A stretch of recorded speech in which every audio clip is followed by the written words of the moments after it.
please hold up on all practice bowling at this time.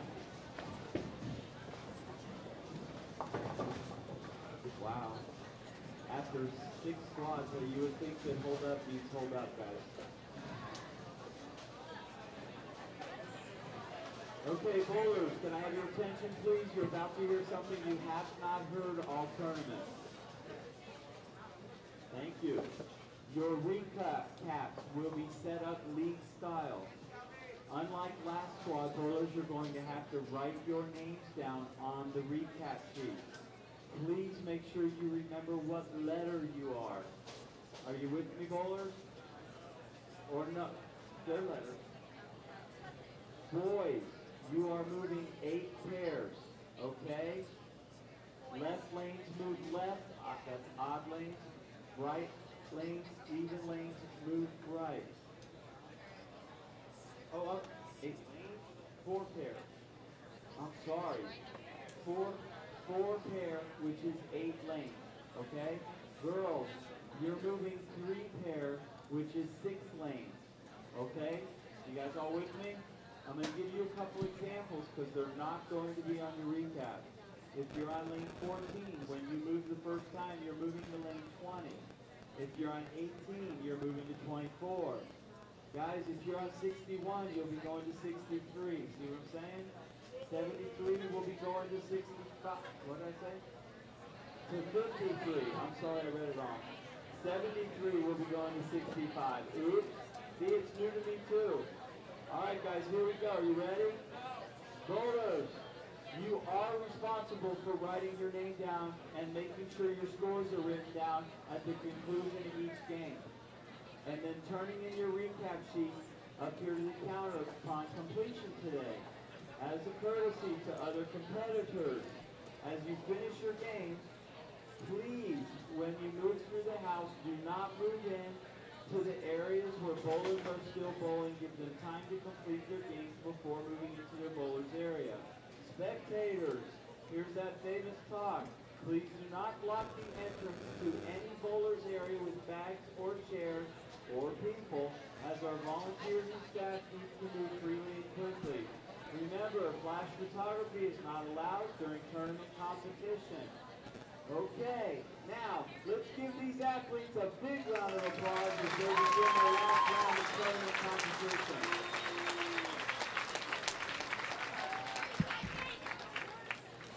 Arrows are up, your lanes are on.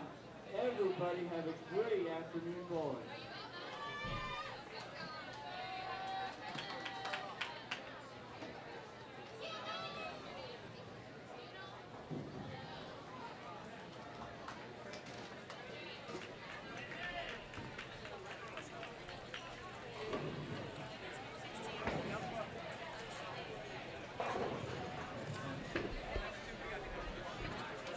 All right, folks, better late than never. We're back here at Western Bowl for the final advancers round for the under 15 and under 20 girls divisions here at the 2016 Junior Gold Championships presented by Storm, Roto Grip, and Master. Once again, we're at Western Bowl, Indianapolis, Indiana.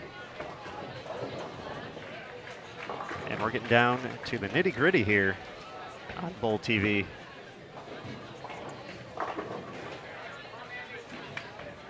Earlier today, we had 5 games to determine who would make it to this round, and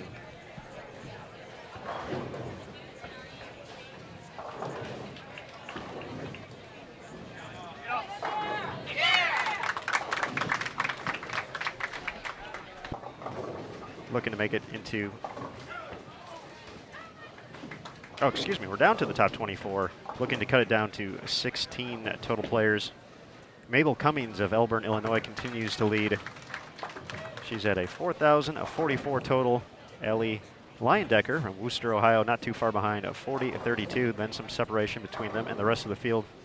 Patricia Rosales from Orlando, Florida, is in third at 38-78. Our defending U15 Girls champion, Danielle Jedlicki,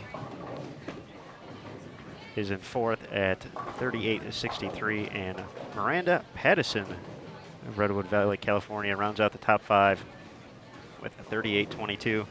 The final spot in the standings belongs to Chloe Skurzinski of Carlisle, Pennsylvania, sneaking in at 36-42. So the top of 24.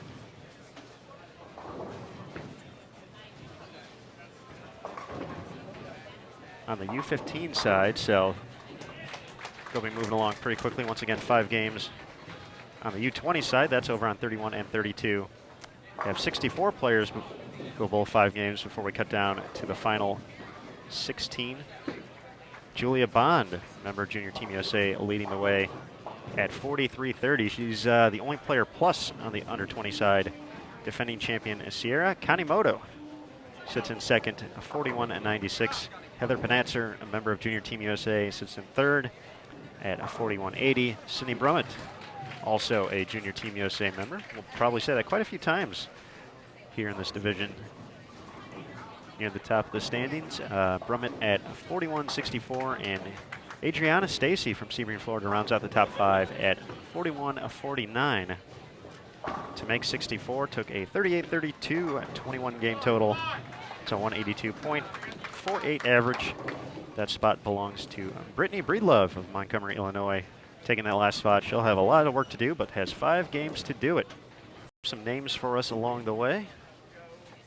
Luckily, with the Jersey game being strong this year, we can use those to our advantage to at least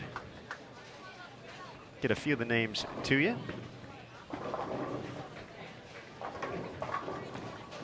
Also have a special guest or two along the way, and of course, be sure to also check out the other live streams going on at the moment.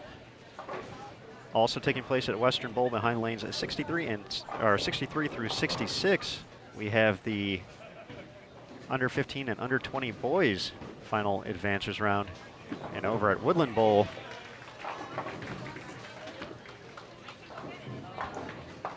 we have already started match play for the under 12 boys and girls. Good folks, or good folk I should say. Craig Elliott at Bullstream taking care of that here. Behind lanes 63 through 66, Storm providing the commentary. Once again, big thanks to them, the official sponsor of the Junior Gold Championships. And a big thanks to Bill and Barb Chrisman for their continued support of these events.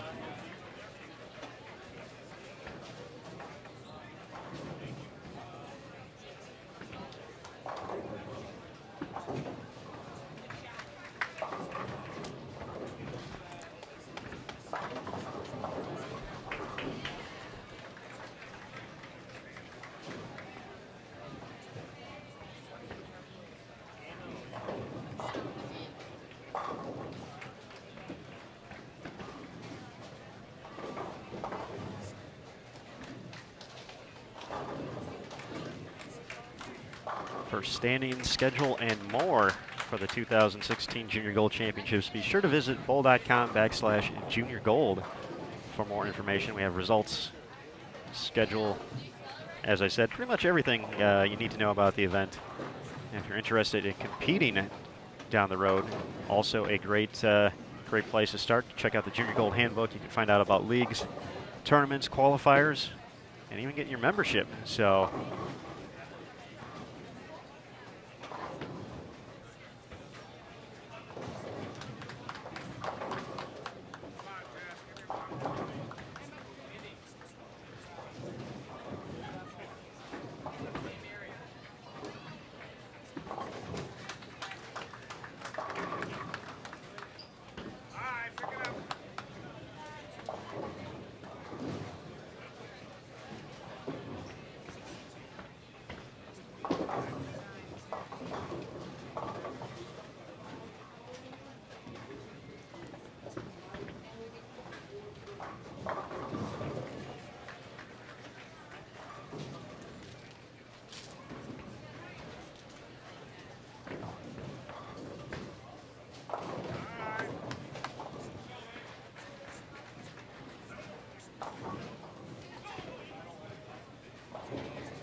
common theme this year throughout qualifying and into the advancers round. Now the final advancers round is that these competitors do not know the oil condition that they are competing on.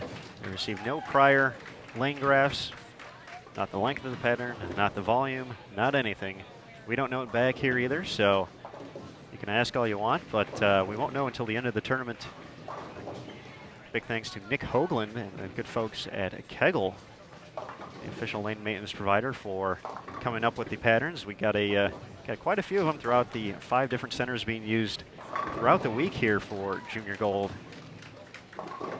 as well as different patterns for the different age groups and divisions. So the players have 10 minutes of practice before the squad starts to really figure out what they're doing, what's happening out there.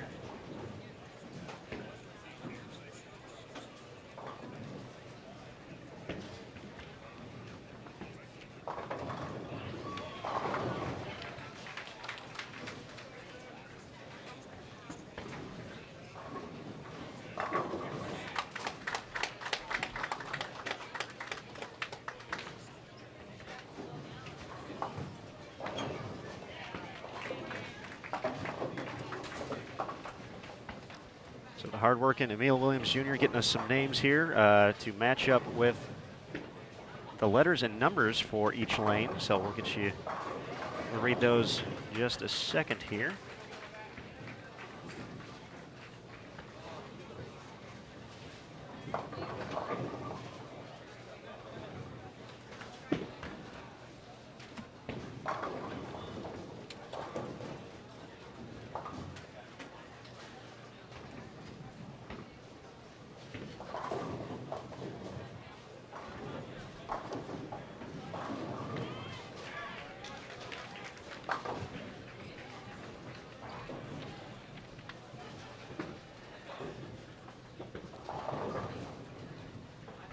All right, Emil has delivered us names.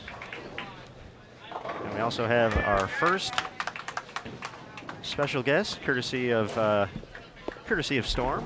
Once again, the presenting sponsor here at the 2016 Junior Gold Championships. Please welcome to Bowl TV, Blair Blumenscheid. What's up, Aaron? And people out in Bowl TV land? Not too much, just getting to showcase some great bowling. We had had a little bit of wait to get to this round, but it's going to be worth it. So we're going to have fun up here. Absolutely. And so as I was coming to this booth, I kid you not, there's a giant minion out in the crowd somewhere. A giant minion. Yes. All right, that's so be on the lookout. Be on the lookout. Okay. Well, we have caution tape around here, so we'll see if. I don't know. The minion might scoot under it. Slightly concerning. I think it would have to get some kind of momentum going and kind of slide into it, but. So I feel once you get, it'd be tough to get up from that, but welcome to the booth. Thank you. I'm glad to be here. And I know you have a very cool title with Storm that involves social media, but I don't want to mess it up, so I'm going to let you tell the good folks. It changes a lot. So right now I'm the social media specialist. So that is my really cool title, and yeah, I get to, I'm living the dream. I get to talk about bowling, tell stories. Tell the Storm bowling story through social media. It's really fun. Get to meet a lot of bowlers. It's a good time. Absolutely, and of course, I believe you were around in 2015 for this event, right? I actually wasn't.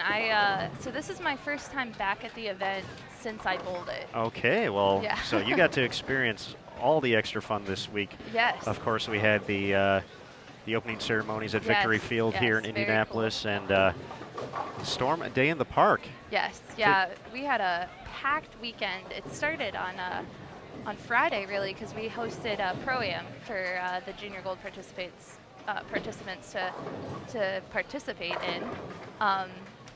Several of our player staff and then a few of the other companies sent some players to bowl with the kids. And it was a great night for all of them. And then we came in the second day and went to registration, and they got the Junior Gold participants got to meet our players again, get some autographs signed, get some free swag, as every youth bowler loves swag. Absolutely. Every bowler loves swag. I love swag. So so that was a great kickoff, and then we went Sunday. We spent about 8 hours out in the park.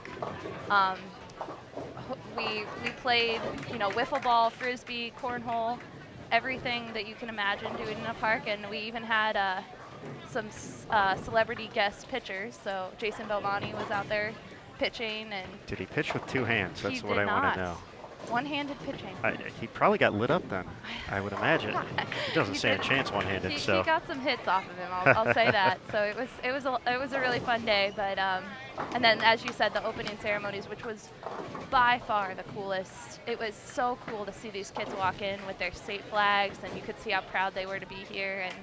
And I participated in this event. We didn't have the opening ceremony the years I participated, and I said, it would have been great to have had that. So, but yeah, so we got a lot of youth bowlers out here bowling. A lot of talent that we've seen all week long. It's unreal. It's unreal the amount of talent we have going on. Yeah, certainly, especially with the size of the field, more than 3,300, right around 3,300. I don't have the exact number on me right now. Yeah. But yeah, we had the under 20 boys on our featured pairs earlier today, Yeah. and they started with more than 1,350 competitors, Yeah, and we cut down to 194. So I mean, that's I mean, a lot of really good players unfortunately didn't make that cut. Yep. So that's just a testament of how much these kids want to grow and build a future for the sport Yes. through competing on these tough patterns and challenging themselves here at the highest level. Absolutely, and we see these kids are craving knowledge out here, is what I've been saying all week. It's, they're really bowling on this sport shot condition. It's really challenging. It's really challenging what I've seen this week, and they're not shying away from it. They're ready to go home and practice on it. They're, the girls that are still competing, the guys are still competing. They're all in. They're ready to go, ready to tackle it. No fear. No fear at all. And now that we got you back, we got a pretty cool feature here that was provided. A lot of the players actually filled out just a quick bio sheet, just a few quick Cool. points about everybody. So let's introduce our players and get to learn a little bit more about them here. So let me pull that sheet up real quick. It's a giant Excel spreadsheet. So Oh my goodness. so like a last name like Smith, Yeah. that's frowned upon. Don't have that last name. But I like it. You mean Blumenscheid is a little unique? you might be easy to find. So. Great. Let's see who we got here. So we'll start on lane 29. Imari Blonde looking to convert the single pin spare. Oh, got it. Takes care of business. She's joining us from Flint, Michigan. Carries a 221 average. Nice. High game of 300. High series of 810, and her favorite bowler is Pete Weber. Oh, all right. PDW in the house.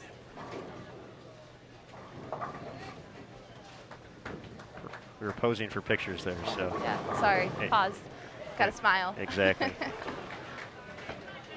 All right, we have Mandy Barna stepping up. We saw her bowl earlier today. She has a nice roll. Yeah, definitely can see her having some successes out here. Yeah. Nice simple roll. But she doesn't lose the pocket very often Yeah. with that kind of approach up there. But she's from Westminster, Maryland. Carries a 197 average. High game of 288. High series 715. Her favorite bowler in the house right now. Yeah. Kelly Kulik. Oh, we won't tell her she's in the house. We'll think about it though. Maybe, yeah. But I'm She'll sure. get to pose for a picture after. I'm going to guess that's going to be a common theme among our competitors here. So yeah. I'm sure Kelly's going to get bombarded, but Yes. but that's the fun part about it, though, getting to meet the fans and getting to see them. Leaving the 124 on 29 is Haley Frick, joining us from Schaumburg, Illinois. 166 average. So she's been bowling great here. Yeah. Making the cuts, doing some work. Carries a high game at 242, high series 655. Her favorite bowler, Mike Fagan. Nice. King of swing. King of swing. Our final bowler on 29 and 30. Once again, our under 15 pairs.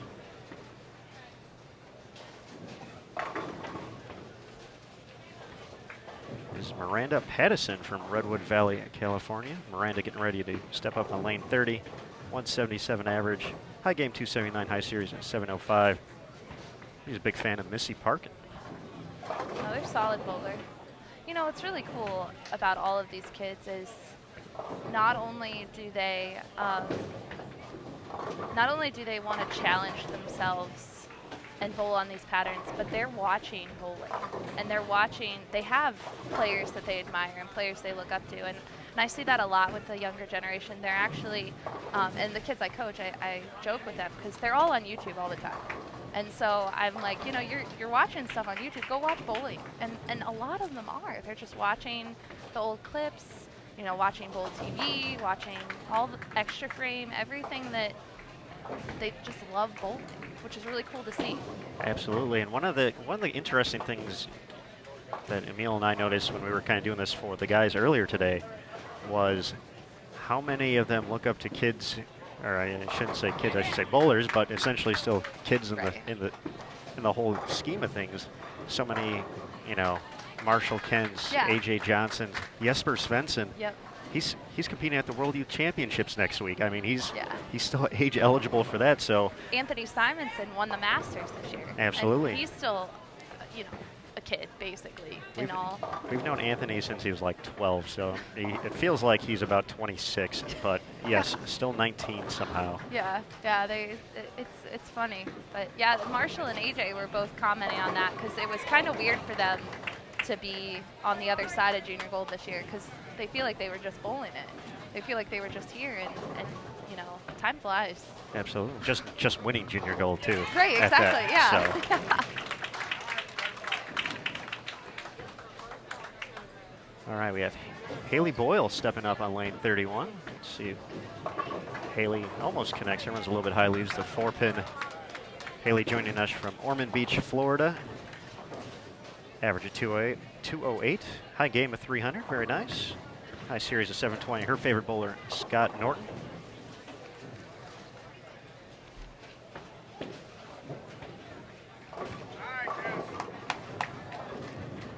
You know, finishing up on 29 and 30, if you look, we only have a 170, 183. These scores, we've seen this all day. You know, they're just hovering around that 160, 170. You'll get some 2.0s, 210, 220 looks great out here right now.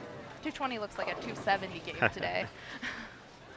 Absolutely, but and that's a big part of this too, especially on these tougher conditions. Taking care of spares, you know, splits are going to happen. So at that point, you take the count and you move on from there. But absolutely. But yeah, cover makeables, cover your single pin spares, and in a, you know, on the under 20 side, there's only, I believe, through 21 games, only one bowler is plus. Yeah. So. Yeah, it's and this next cut in the U20 is gonna be tough. It's gonna be tough. There's a lot of Junior Team USA very well represented already. Yeah. Among that mix, and a lot of players who definitely caliber to make the team down the stretch. One of them being, or getting ready to step up on 31, is Jessica Malott. Some folks may know her from CBS Sports Network. She was when Shannon O'Keefe won. Of course, the big thing was the cell phone photo. Yeah. And she showed a picture a few weeks later when she won again. One of the players in the background, that was actually Jessica. So she's part of the McKendree Bowling program. She was actually named the most valuable player this year at the ITC. And she originally hails from Lauderhill, Florida, carries a 212 average, high game of 300, high series 757. Naturally, her favorite bowler is Shannon O'Keefe. Yeah, and Shannon's here this week, and she's been rooting on her players and helping them out a little bit when she can. Getting them lined up and stuff. So it's McKendree, you know, it's all these college girls, and a lot of these junior bowlers are looking forward to going to college, and you know, it really does feel, when you're part of a team, you're part of a family. So, and I think that that's what's driving a lot of these kids. They want to be part of that. Oh, absolutely, yeah, and it's great. And it looks like fun too. That's I mean, getting to go to these events, yeah, it just seems like a good time in general. I mean, it's obviously the competition's important, the taking home a title, whatever the goal is for the program. That's going to vary from program to program, obviously. Absolutely. But yeah, just seems like fun out there. I agree. I would love to go back, wouldn't you? I have 3 years of eligibility left, so you're ready. So I'm ready. Sign you up. I will pull a Nick Hoagland and go back in my There you go. mid to late 30s. So I'm sure he'll appreciate that comment. But all right, on 31 we have Dakota Fanny, which is actually a name we've heard in the under 15 in the past few years. So she's actually aged up into the under 20. Nice. She's made some good runs, and she's continuing it here now against the older girls. Actually joining us from Canada. So Dakota carries a 191 average, high game at 288, high series 672. Her favorite bowler, Bill O'Neill. The real deal. The real deal indeed. Getting ready to step up on lane 32 and looking to convert the single pin is Kate Salo. Let's see what we can find out about Kate.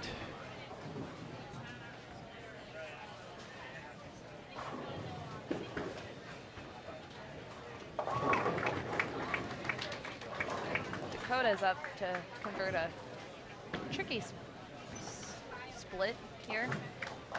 The ever popular See if we can do it. 278 and doesn't get the kick. It's all right.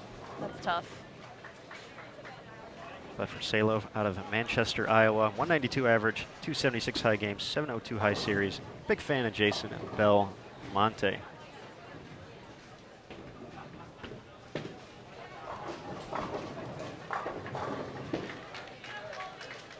Hannah Terrell delivers a strike on lane 31. Nice shot there, Hannah. Makes it 2 in a row. She's clean so far. Yeah, and that's been tough today too. But again, we talked about spares being so crucial, and it's, we're getting down to the wire, and it's really any spare you miss is gonna really drop you down in the standings, especially when you're not shooting big games. So it's tough to make up for a lower game. So if you can just stay consistent, make those makeables. But we've seen some people stay clean today. I was down at the other live stream booth earlier, and it was a struggle, but there were some clean games.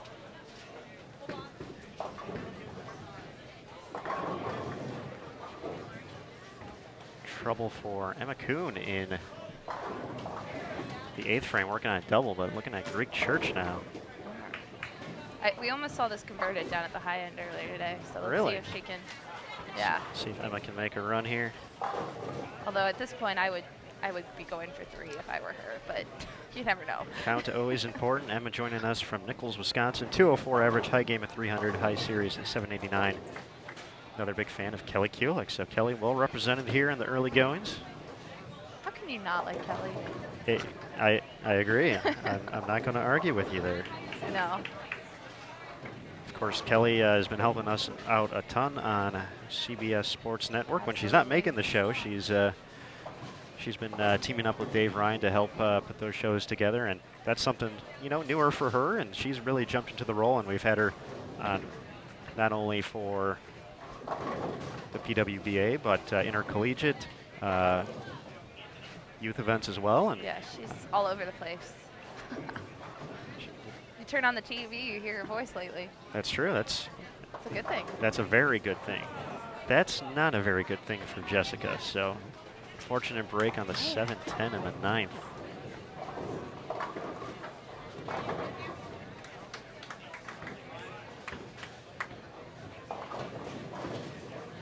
Just kills your momentum. It's just it takes a lot out of you. But what we've been watching all day is the composure of the players that are left in the field, because it's evident that they're all working on their mental game back home, and how they're handling the pressure of the situation that they're in, and how they're handling just the tough conditions.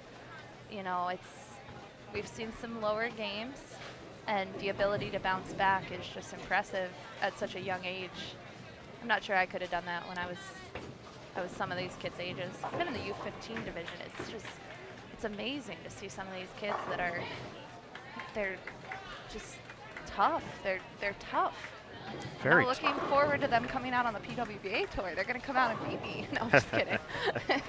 They're certainly going to give a lot of folks a run for their money, and that's the exciting part about it, because essentially between USBC Collegiate and the NCAA women's bowling, it's just going to keep growing. Oh yeah, and 100%. And I mean, just the talent field is getting bigger and bigger, and once those girls are ready to go up, they've already competed in events like this, and of course the challenge of collegiate bowling. There's nothing easy about that. Those are tough conditions as well, and they really get to build up their game to where they're essentially almost tour ready before they even hit the tour. Oh yeah. The biggest adjustment, probably more than anything, is going to be, just getting used to the life of being on tour and going to a different town, different city, and that's the adjustment versus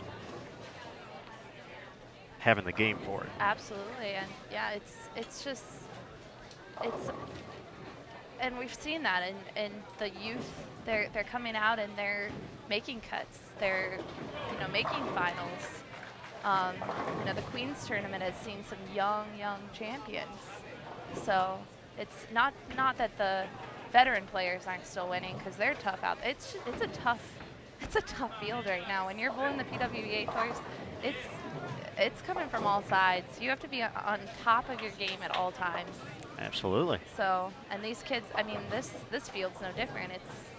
You can't come out here and not have been sharp this week and expect it to go well. I could not agree more. Because they're doing great. They're learning. They're really growing fast. They're learning what these patterns are. They're learning how to play them. It's just awesome. What's also awesome is we have two of our 2015 champions now joining us on 29 and 30. That's extremely How awesome. about that? We have our defending champion in the U15 division, Danielle Jedlecki. She's up on 29 right now, delivering a strike. Still throwing the ball great. So of course, we've come to expect that from Danielle. Yeah. But we also have our under 12 champion from last year, who's aged up into the next division, Amanda Najokis. Will be, she's on this pair as well, so she'll be up in a few moments, so we'll get to see her.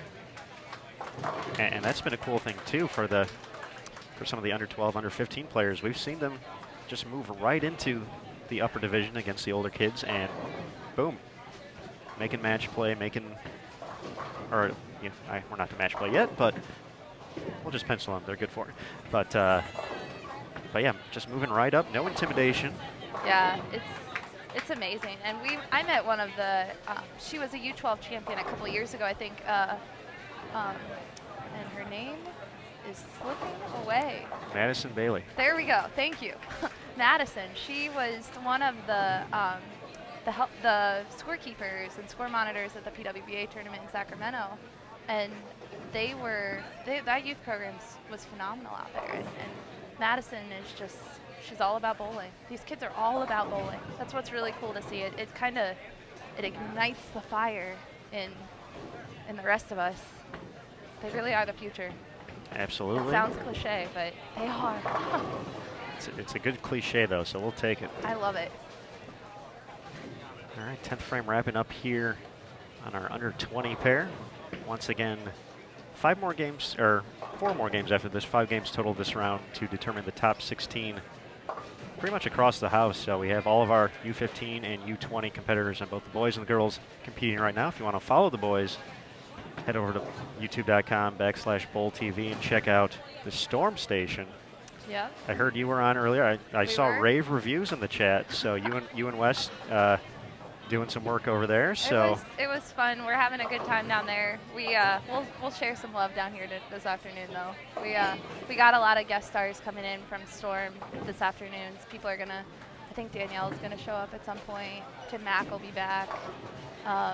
Because everyone's kind of wearing a couple. Danielle's coaching this week a little bit too. Of course, with her brother and sister in the field. So. Yeah. So and I think that we love being at this event. We love being part of this event. Storm, Bill and Barb are in the building now, so they're here, and we're so thankful to them and all of the things that they do for bowling, because it wouldn't be possible. We wouldn't be here, like we as a team would not be here if they didn't help us get here. So it's really cool to see all of the moving pieces come together for a week, and I'm sure you guys feel the same way. Oh, absolutely, yes. It's your volunteers this week, by the way, from the USBC have been amazing.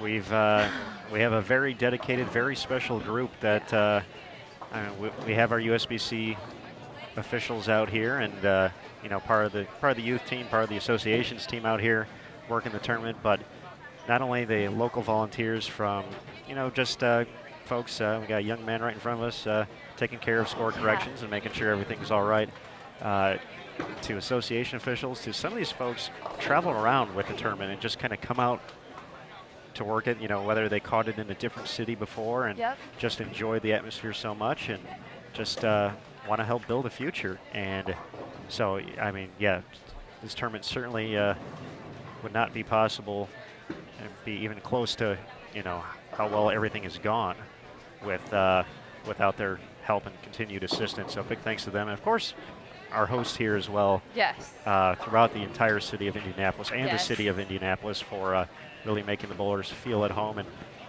welcoming us. I mean, it's a big weekend for them. They got the Brickyard 400 taking place, but you know, to take the time out to make the bowlers feel welcome too, that certainly goes a long way. Absolutely, it's been a great. I mean, some of these kids have been here since the start of the Collegiate Expo.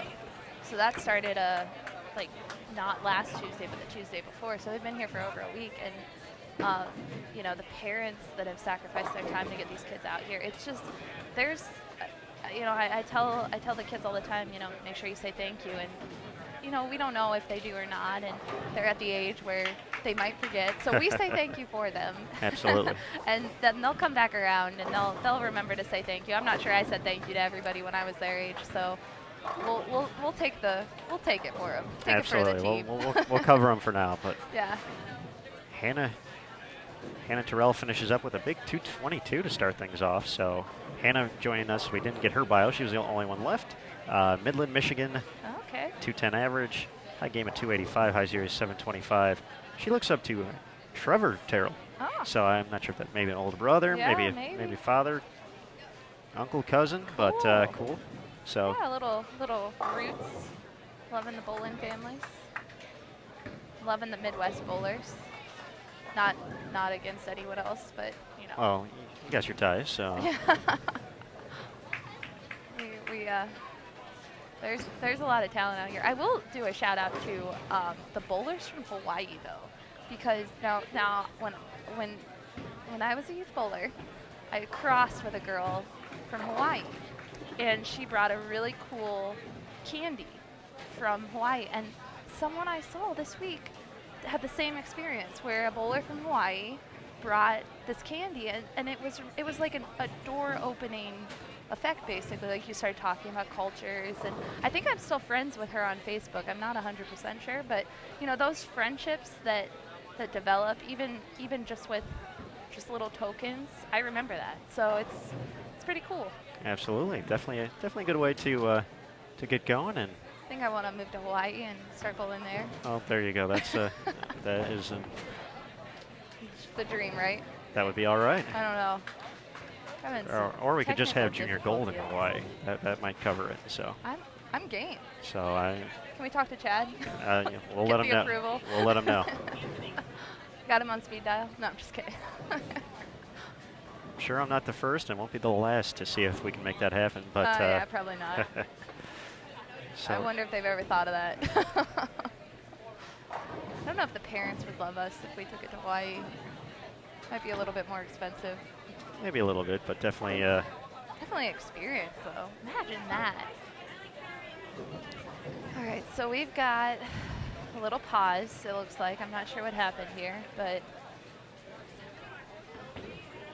Well, while we have this opportunity, as game two kind of got started, they're looking to get get some stuff right here on the scoreboards. But tell us a little bit about some of the excitement in the world of Storm, Roto, Grip, and Master. Sure. So on the Storm side, we released the Snap Lock and Rocket Chip. in early June, and it has just been an awesome release for us. Lots of kids out here this week were either drilling up a snap lock before the tournament started, or got it in their, they just had it in their hands. It continues the success of the lock, which was released last fall, but it's a pearlized version of that. So it's been a good release. In August 2nd, actually, we have the exciting release of the No Rules, which Chad wasn't. When we tried to, we were doing some pictures at Bowl Expo where we were asking people to take some pictures of how you break the rules. Oh yes. And we asked Chad to take a picture. He didn't really jump at that one. That's we are all about the rules here at USBC. So that we're about following them and maintaining them. So yes, that would be a bit of a conflict of interest. Yeah. So it's all right though. But we have fun with it. We also have the racket coming out. The No Rules is it's a very big ball. It's very, hooks a lot of hook.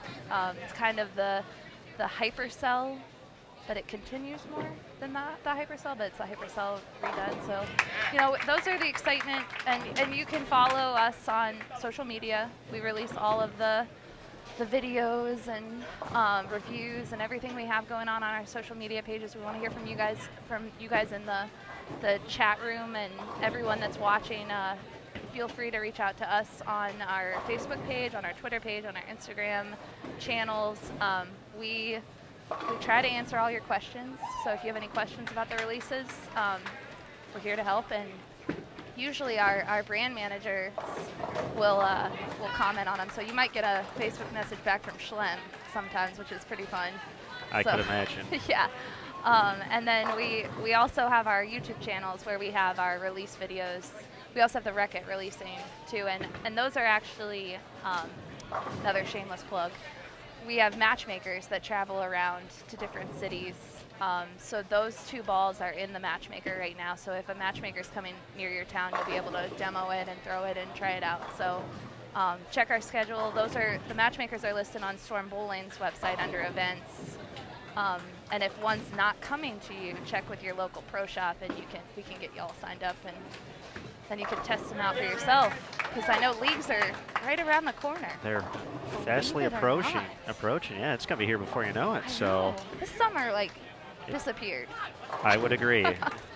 Most summers do for me though, but that's nature of the job. But I feel it.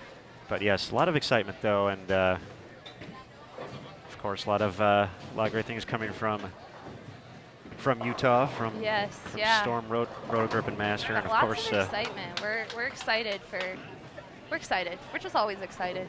It's just we were talking about it earlier.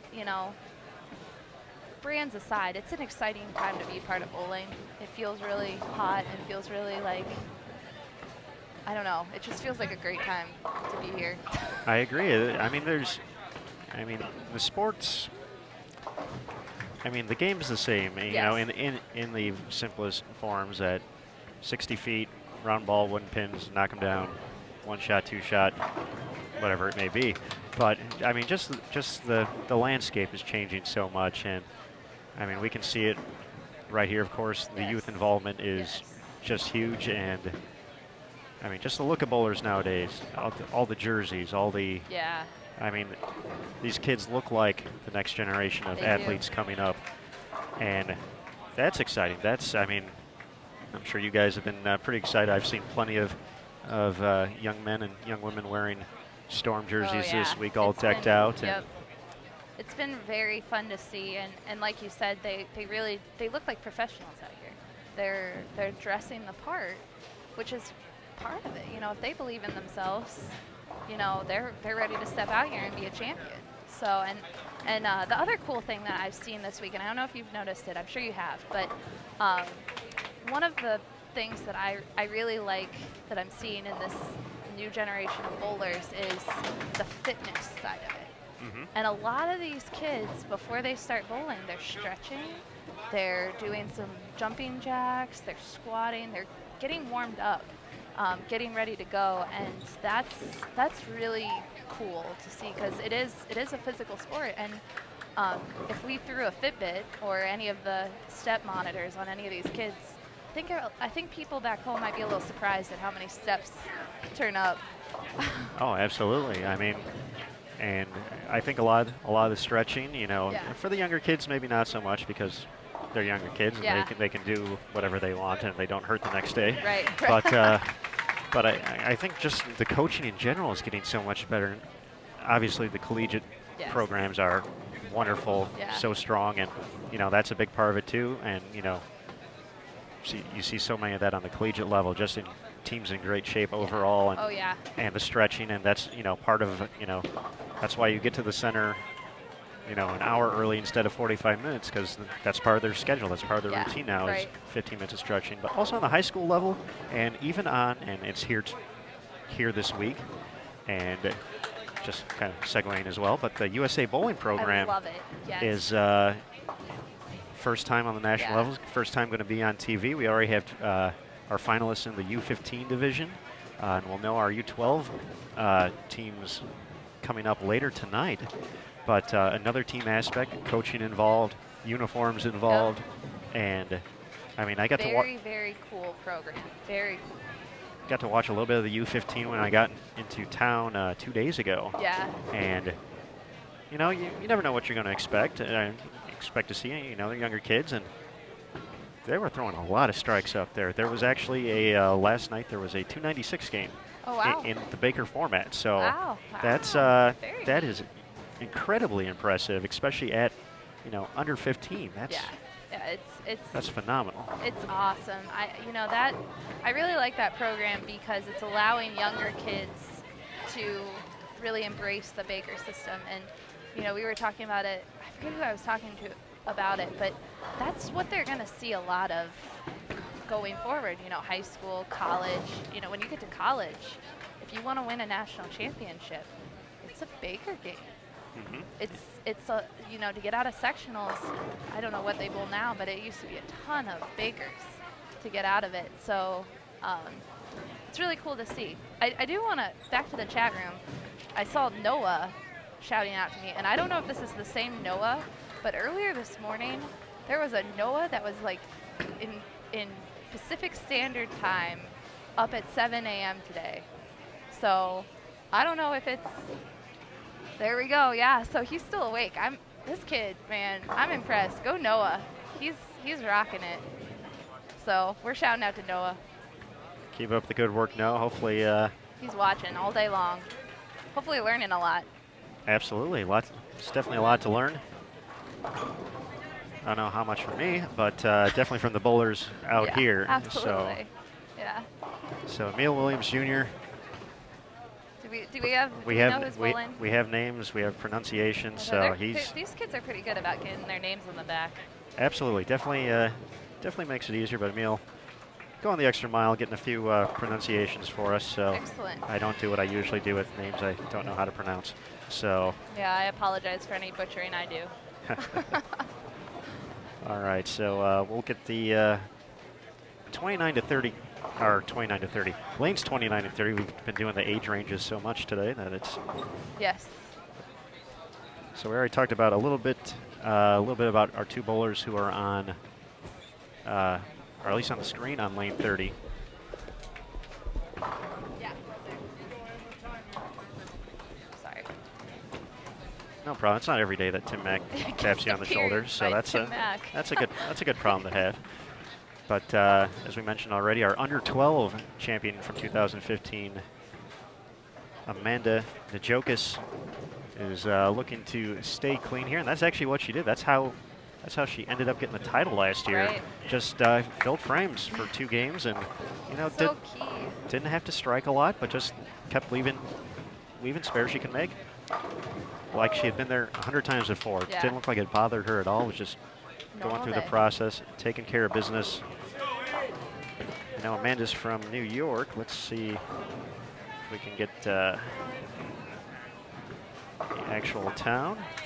Amanda joining us from Ronkonkoma. Whoa, I'm going to mess up city names too. Ronkonkoma. I have to say it slow. All right. There we go. Sounds good.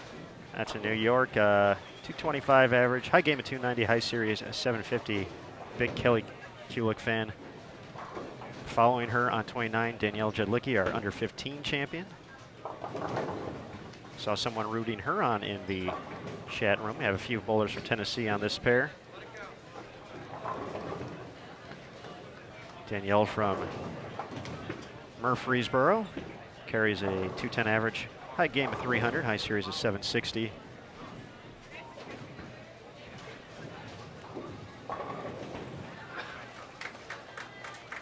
Getting ready to step up on 29 is Lakin Edwards from Davisville, West Virginia. I like that name, Lakin. I haven't heard that one. That's a cool one, and I like it. especially with the last name like Edwards, it makes it easy to search. Absolutely, So yeah. good job, Mom and Dad.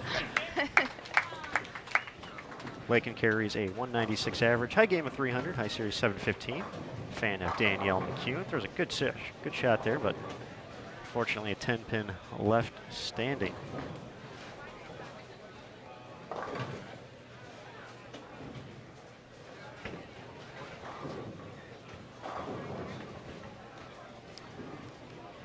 Following Lincoln will be Jennifer Laredo from Fresno, California. Lefty. He throws it great. She really, if you were watching her bowl earlier, her ball roll is impressive. I don't know how old, do we have how old she is? We do not have ages. We just know that at Under most she could 15. still be, technically some of the bowlers can be 15 if they Yeah. if they hadn't hit that by the certain age. But yes, at most a very young 15. Yeah. But we'll get to see her right here. Great balance at the line. Yeah, it's just, she's a good little bowler. Carries a 178 average. That's going to be going up. Oh, yeah. High game of 279, high series 687. Favorite bowler, Anthony Pepe. Oh, and he was out here this week, too, meeting some players. Sarah Sains, also a familiar name for us out here through Junior Gold, was actually the runner-up. We talked about Madison Bailey a little bit earlier. Yeah. Runner-up to her in 2014 in the under-12 division. Also from Murfreesboro, Tennessee. Carries a 198 average. High game of 289. High series 718. Big fan of Josie Ernest. Excellent. Got some variety in their players. I like it. They're doing their homework. Absolutely. That's Tennessee. That's kind of. Oh, yeah, I guess. That's Josie land right there. Yeah, that is so. Josie Land.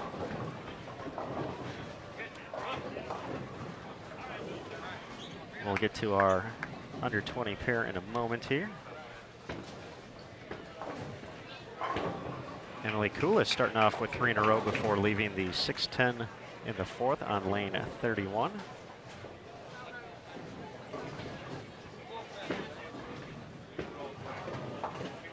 Emily from Shanahan, Illinois.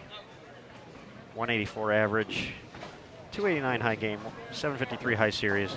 I like this answer. Favorite bowler? All of them. It's a good answer. So can learn something from everybody. You can. They're all phenomenal today. And Emily taking that that to the bank. Just so everyone doesn't think I'm crazy, the minion has reappeared. Do you see it? No, you're. No. All right. Well, wait. I'll point him out next time he's up. All right. So until then, still crazy. But Great. It's not the first time I've been called crazy, so it's all good. All right, Amy Caruso will be up next on lane 31. Amy joining us from Dayton, New Jersey. 210 average, high game of 300, high series 762. Fan of Bob Caruso, so once again a family connection. I'm going to make my best guess at. That's awesome. I love hearing that players are looking up to their family members. It's very cool. Keep it in the family, right? Absolutely, and that's and like I said, that's one of the big things. You mentioned Danielle earlier. Yeah. She has had tremendous family support throughout her time on the PWBA tour. We got to see her mom out here as well, and of course now she's given back to her younger siblings. Yep. On her week off, sort of. Yeah, that's true. This is an off week before the Lucy. Yeah. So. Yeah, and Wes Malot's out here with his son, and Who else? Parker Bowen's out here with his son. So yeah, you see a lot of players with their children, which is really cool to see. I think I love it. Very cool. Nice to see the next generation of potential superstars. I mean, it worked pretty good for the Webbers, so oh, yeah. I mean, yeah, really. keep it going. And you know, Kyle True, he's not too bad, shabby himself. Not too bad. That's true. Following Guppy's lead. Yeah. So there's been a lot of cool connections, I think, and even locally, I'm sure there's stories all over. I know back home we have father-son stories, so it's family, or your bull lane is really, it's a family sport. You know, we've seen a lot of families out here this week, not just coaching, but being here. The siblings are here, everybody's here with these kids, and it's really cool to see. We have Tony McQuarrie cleaning up the single pin in frame number 4. Tony joining us from Atlanta, Georgia, 212 average, high game of 300. We've said that a lot so far today doing these. 774 high series. Another fan of Missy Parkin.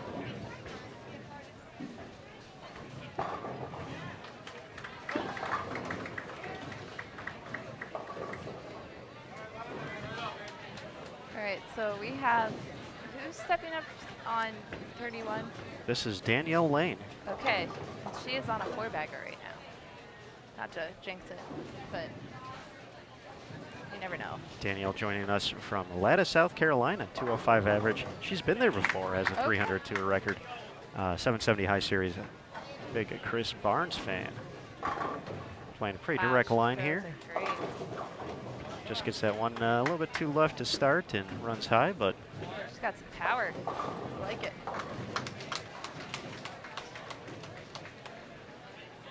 and I think with the boys earlier today, we definitely saw a variety of angles being played, Yeah. and that's going to be expected, generally seems. And, you know, this is not only for, it seems like a common thread in, you know, collegiate, youth, and even into the PWBA tour, that a lot of the ladies play the lanes the same way. So a lot of them tend to stay in the same area, kind of, Break it down together. which I'm sure, and that's kind of been a thing that's worked well at the Open Championships the Yes. past few years. Is you know, some of the teams that have captured eagles crossing with all-female teams who kind of, you know, It helps them. they work together, and Yeah.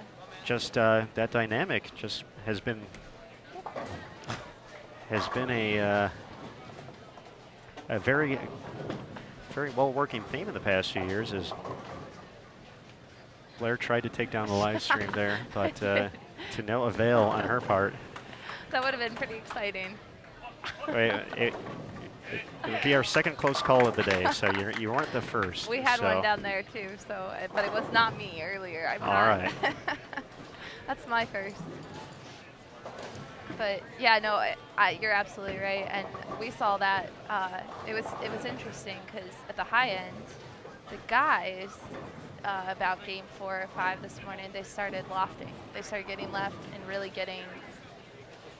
They had to. The ball was hooking as soon as it hit the lane, so they really had to get in and loft it, and they didn't feel like they could move right. And then 100% different.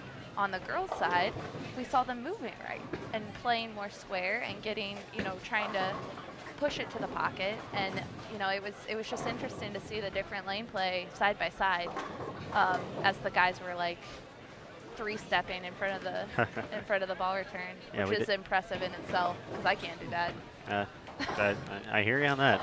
I'm in the same boat. So, but yeah, we got to see that game 5 as well. Actually, on 29-30, we had Sean Wilcox and I believe Brady Edwards, both lined up behind the ball return and getting it out to the arrows, if not past it, to just get the ball down the lane. That's, and I'm sure we'll see that again tonight. Maybe not here because we're going to go girls, but maybe down at the other end with the guys. I don't know, though. Who knows? You never know how people are going to break it down, if they break it down different. You know, sometimes they come out and they learn something, the first squad, and then they don't play the lanes the same way, and then all of a sudden you have a different breakdown. That's what makes the sport so challenging. It's like, I me, everyone always says it's the invisible obstacle, basically, of the oil patterns and how it breaks down and what you're facing in pair to pair, how it plays. Absolutely, always changing. So you never know what you're running into. That's part of the fun. Fun. Fun, yes.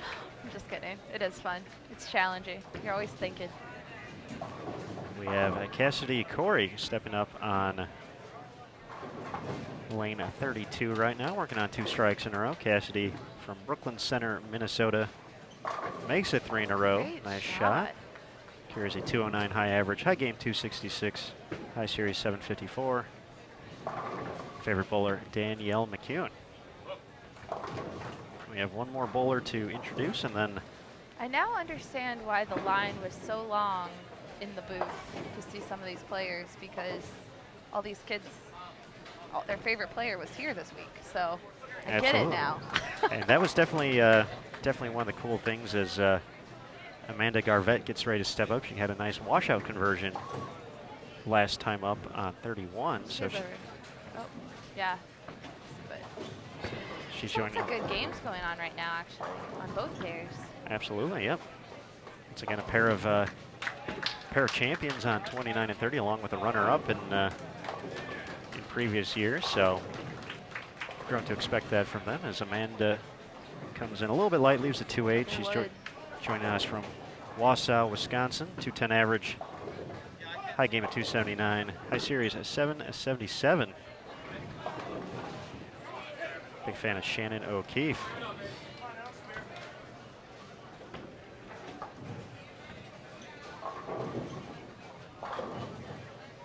Amanda on 30, not 32, is going to shoot above 200 this game. I'm confident.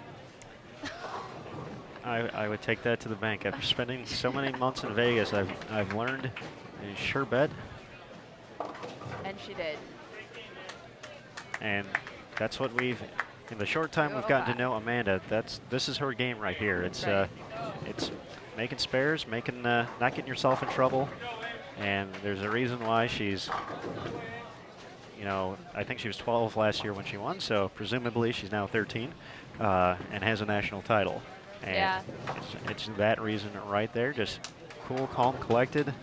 Fill your frames. Get off. 13 years old and has a national title. I'm just letting that sink in for a moment, because that is impressive. These kids are doing impressive things out here, people. I'm telling you.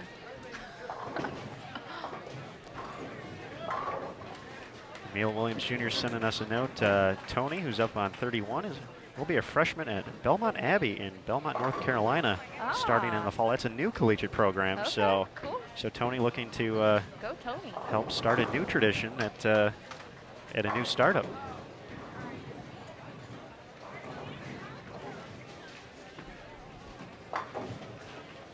There's so many programs now. It's so cool to see.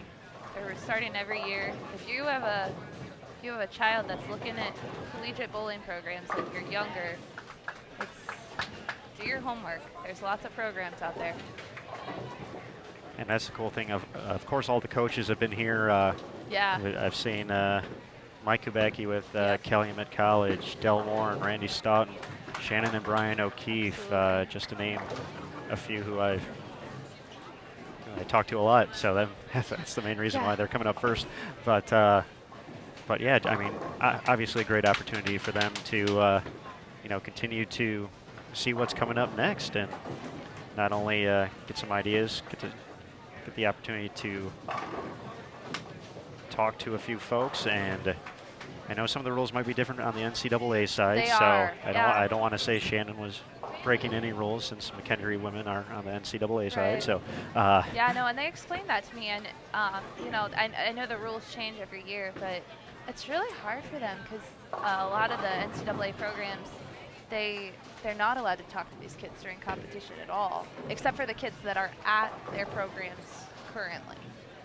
So that's why you'll see Shannon, she's able to talk to her girls. But, they're not rude. If you say hi to them and they don't say hi back, they're not rude. I think that I don't think that that's a miscommunication or a misconception, but it's just I see everyone wants to talk to them and they just can't. It's a rule. Unfortunately, they are not allowed to follow no rules like we are. No, I'm just Yes, kidding. yes. Very solid transition and plug right there. Oh yeah, Nicely you know, done. we've got this. So easy though right now with the no rules. So we have stickers if you want one. Of course, you work for the USBC, so you might not. I have to follow the rules, so I cannot endorse No rules. living by no rules. So That's all right. Actually, I think we're out of stickers, so I shouldn't even throw that out there because a lot of people want stickers. that's true. You're going to get, you and your friend the Minion will get rated for them now. Oh, So okay. Oh, he's really gone now. Now I'm really going to be like thought that I'm crazy. All right, I give up. You're going to see the Minion later, and you're going to be like, okay, you weren't crazy. all right, if it happens, And we'll throw a picture up on somewhere so that people know I'm not crazy. all right. So yes, we have to verify this. There is a Minion in the building, I promise. So we're all done with game number 2 over on 29 and 30. Amanda leading the way with a clean 2:05. Oh, wow. It's a rough break on 31. Yeah, definitely. She's been light, continuing to be light. That was a shot that didn't look like it was going to be too. No. Yeah, it looked like it had a chance to mix them up a little bit, and just that's how sensitive these conditions are. Nick Hoagland, one thing he's big about is, you know, got to make good, consistent shots to continue to score. And I mean, scoring pace-wise, you can see that a lot of folks under for the week, but that's not necessarily a bad thing. No, it's not. In the grand scheme of things, because if you're shooting 180s, 190s, that's all right out here. Yeah. That's keeping you in the cut line. That's moving you to the next round. So. I said 230 feels like 270 today. Watching it, but I think that these kids are, you know, the splits are what you're trying to avoid, but sometimes you get caught in, you don't want to make a change because you're close to the pocket and you're leaving makeable spares, and sometimes you just have to go for it and make a change when it's not working. And I think that's tough. I can sit here and say it. When I'm out there, I'm just like them. You know, if you have the pocket, sort of even. If you're light, it's hard to leave it when you don't know what's out there. So. Very, very true. And for some of you who don't know, Blair has also spent some time competing on the PWBA tour this season. So. Yeah, I speak from experience and stuff out there. So definitely making spares, and I will, assuming that I can practice next week, because I didn't do very much of it this week, I will be bowling the U.S. Open in Chicago in a couple weeks. So I'm going to be spending some time on the lanes when I get home. All right, there we go. Yeah, but it's tough.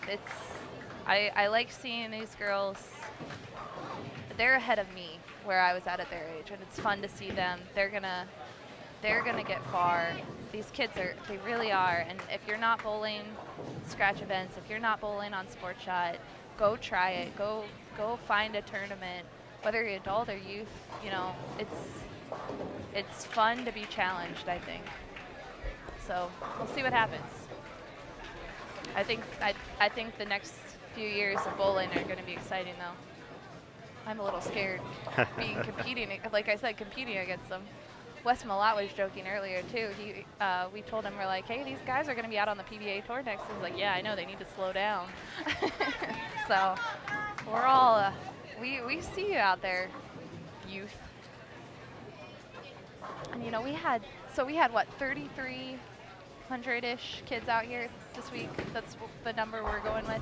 Give or take, yep. Yeah. So of those kids, there are even more back home at their homes practicing that could be out here too. That's what's so amazing right now. It's just there's an explosion of youth bowling that I love. I love to see it. So it's really fun.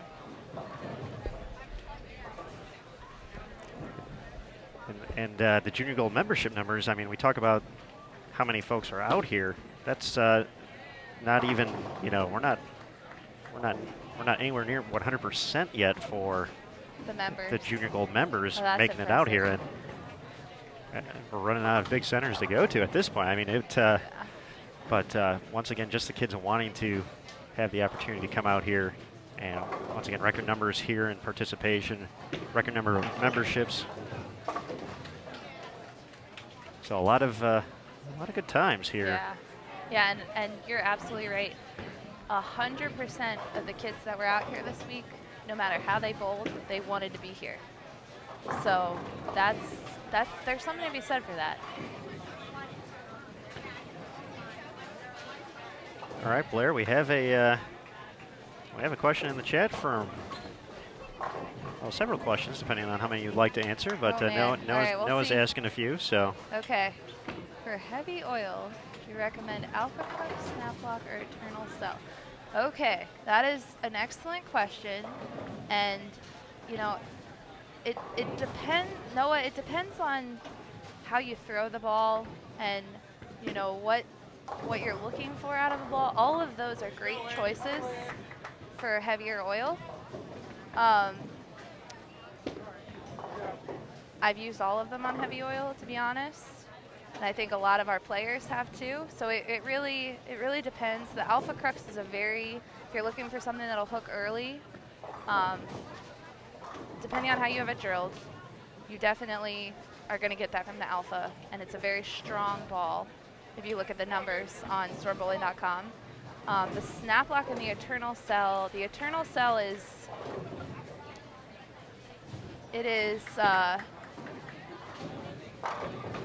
it's more angular than the Snap Lock, I'd say. Although the Snap Lock has it snaps, not to be cliche. Man, I used the Snap Lock at Queens this year on a very heavy volume condition. So again, you can use all three. I would really suggest going to see your pro shop operator, having them take a look at you, throw the ball, get your PAP figured out, and then go from there. All three would be great choices. So, all right, we have another question. What's your favorite storm ball currently? It's not just because it's released, but I love my Snap Lock, and I love my high wire. Those are my two favorites right now, and they're a really good two-ball combo for me. So I can start with my high wire and ball up to my Snap Lock, or I can do the reverse if I need something a little stronger to start. So what I've been playing with my game is, I'm a low rev player, and we've been playing with a lot of different pin placements with me and trying to get more down lane motion. So I bowled at the Detroit stop, and we drilled, I had almost too much down lane motion because I wasn't used to it. So the first block I came out and I shot 150 the first game because I had 3 splits in the middle of the game, and I didn't understand the ball motion for me on that pattern. So I readjusted everything in the afternoon, and I went like plus 50 the afternoon. If I had done that both blocks, I would have been in the cut. So it's just like these kids. I'm still out there learning myself, learning about my game. You're never going to stop learning. You're never going to stop unless you stop bowling. You're never going to stop learning, and there's always something to learn. That's all I gotta say. It's just unreal. So I hope that answer. Oh, there's another one. Okay. Jeez, you guys are throwing the questions at me. Where were these questions earlier? I think more people are awake now. All right. What ball would you guys recommend for dry lanes? So that's an interesting question. We've seen dry lanes. Okay. How would you take that? Like low volume or short pattern, or I need more information, Ty, before I answer your question. Do you mean a short pattern or low volume, or are you bowling on wood surface? There's lots of dry. I mean, when I think of that, and granted, don't get out there nearly at all anymore for competing purposes. So, you know, I'm thinking more along the lines of possibly what Ty's asking about too is, you know, you get to game 3 of league, and you know, it's drying out. People have been kind of burning up the track area, and all of a sudden, you know, it's hooking a little bit early, and you know, maybe you're getting out of your comfort zone. You just want to kind of stay in that same zone. What? Oh no, Ty. Well, our short patterns. Oh, he came back. Okay. Well, after all that explanation, Ty, come on. Aaron, to answer your question, I have one ball at mine, the high road, which has kind of been good for a while. True and tested and really good for that. For short patterns, it depends on the volume. It depends on a lot of different things. We've seen this week, and Noah's asking pitch blue or pitch black, which are both urethane balls by Storm right now, and we've seen a lot of players this week, and we talked about it earlier. We're seeing spare balls that are urethane now instead of the polyester, which we're accustomed to seeing. And the reason being that on the short pattern, if you need a different option, something that it'll start hooking immediately and kind of lay off on the back. The urethane is a really great option for that. So we've seen a lot of guys. You guys posted a video of not Noah. I'm thinking Noah. Jared Armstrong, maybe. Jared Armstrong, yes, two-handed bowler. He was using the urethane, playing right up 3 basically, and I watched that live, and it was very impressive. He did not miss very often, which is hard to do when you're playing that far outside. But we've really seen a lot of people put either a pitch black or a pitch blue in their bag just to have that option there. So I think that that's a good option on short conditions. Sometimes you can use a lot of surface on a shorter pattern too. So it just depends on what you're seeing. You gotta read your ball motion. You gotta get to know the bowling balls that are in your bag so that you can make the right choice in the moment. As far as pitch blue versus pitch black, what I've seen out of the pitch blue is it rolls even earlier than the pitch black, and it doesn't have the sharp motion that you see out of the pitch black. It's a little smoother all the way through the line. So if that's what you're looking for, that's the pitch blue. Pitch black is a different option. So yeah, that's our it's a good Storm talk. Good questions, guys. Keep them coming. So. And we also have, I don't know who's down in the other booth, but we can get some answers for Storm stuff down in the other booth too. So feel free to ask either side going on right now. We're happy to help you guys. And as always, reach out to Storm's Facebook page. Gotta plug it. Sorry. Absolutely. Shameless. We're gonna do a shameless plug here for Danielle Lane, big 256 here on our feature pair. That's the biggest number we've seen all day, boys or girls, anyone. So Danielle, great game here on Bowl TV. Excellent. That is a great. Okay, so I called a 230, a 270 earlier. 250 is like 310. 310. Yes, we are exceeding the. No rules. No rules. Yes, back to the no rules. Yeah. So now we have on lane 30. I don't know if we've gotten our people yet, but we do. Allie's from Ohio, so I got to give an Ohio plug-in. Just a little one. Allie Leindecker. Yeah. Wooster, right? Yeah. Great bowler. Really great bowler. She's been around the. This actually might be some of our top players through the through 21 games.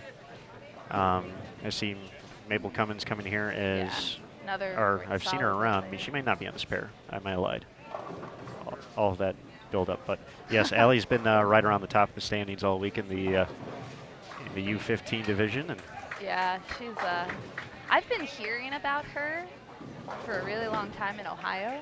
To be honest, I don't think I saw her bowl before today, just because our paths haven't really crossed. Because I'm a little older than her, just a little. Not that much older. I'm trying to stay young, guys. Bear with me. But yeah, she's definitely the talk of the youth in Ohio. But just a good little player. Certainly showing it here, and once again another player under 15 division. So I mean, just a kid in all this, and has so much more potential to grow as a player and continue on. And yeah, the sky is really the limit for some of these competitors. Yeah. And I mean, there's so many great opportunities to continue to further the game. I mean, you know, for some folks, it just makes sense. It just all happens the right way, and just a natural physical game that just gets to the line well, releases the ball well. Yep. And just getting to understand all the extra little components can, you know, you can make that leap so quickly. Well, and the other thing that we've been talking about this week is what's impressed us a lot is the ball rolls that are out there right now, especially with the girls, which sometimes is a struggle. And it's really, you know, ball roll is something that you can teach it, but the player has to feel it before they can really grasp it. And these players have obviously worked on it a lot. And, you know, the mechanics getting to the line are crucial, and especially we see the best coming out now.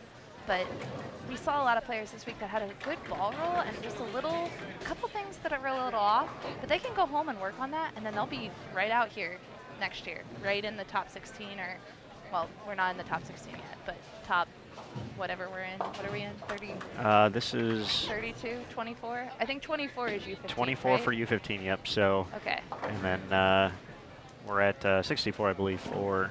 I'm like Noah, I've been up since 7 a.m. Exactly. There's been a lot of numbers going through so far. So I know I have that here somewhere. Here we go. Top 64, yes, is for the under 20 round. So.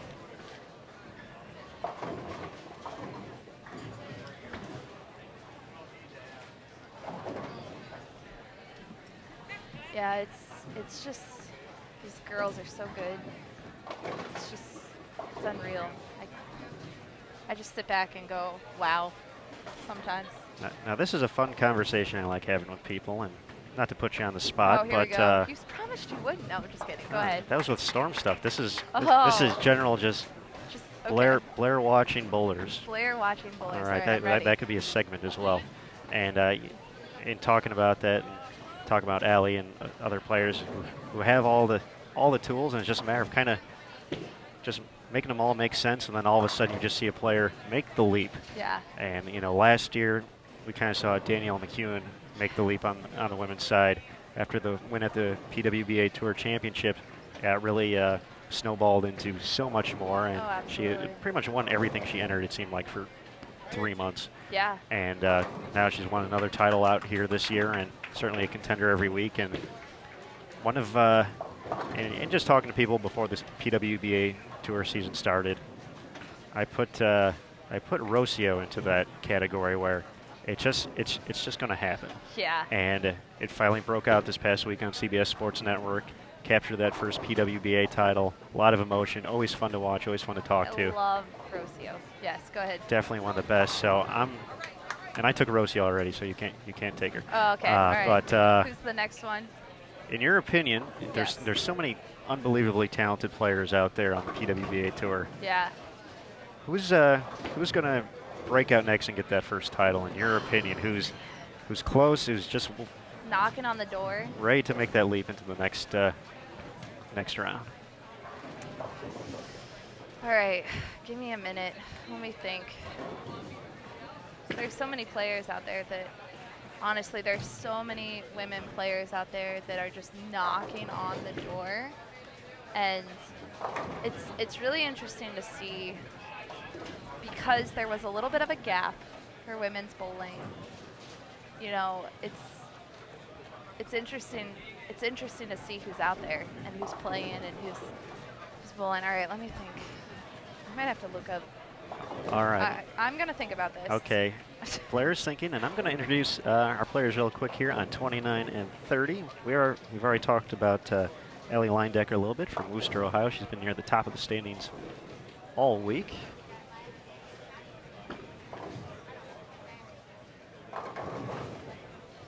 On 30, we just had Crystal Elliott from Melbourne, Florida, carrying a 216 average, 799 high series, high game of 300.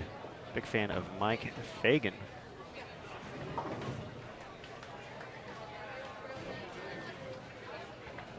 Looks like we're going to have to get a score correction real quick here for Katie Copeland, getting the late hit of the messenger.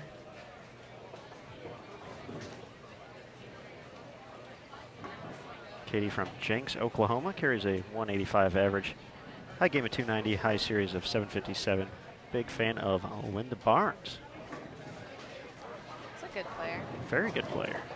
Good role model for the sport. Great ambassador. Our final bowler, Natalie Haro from Athens, Tennessee. Carries 199 average. High game of 288. High series 683. And a big Jason Belmonte fan.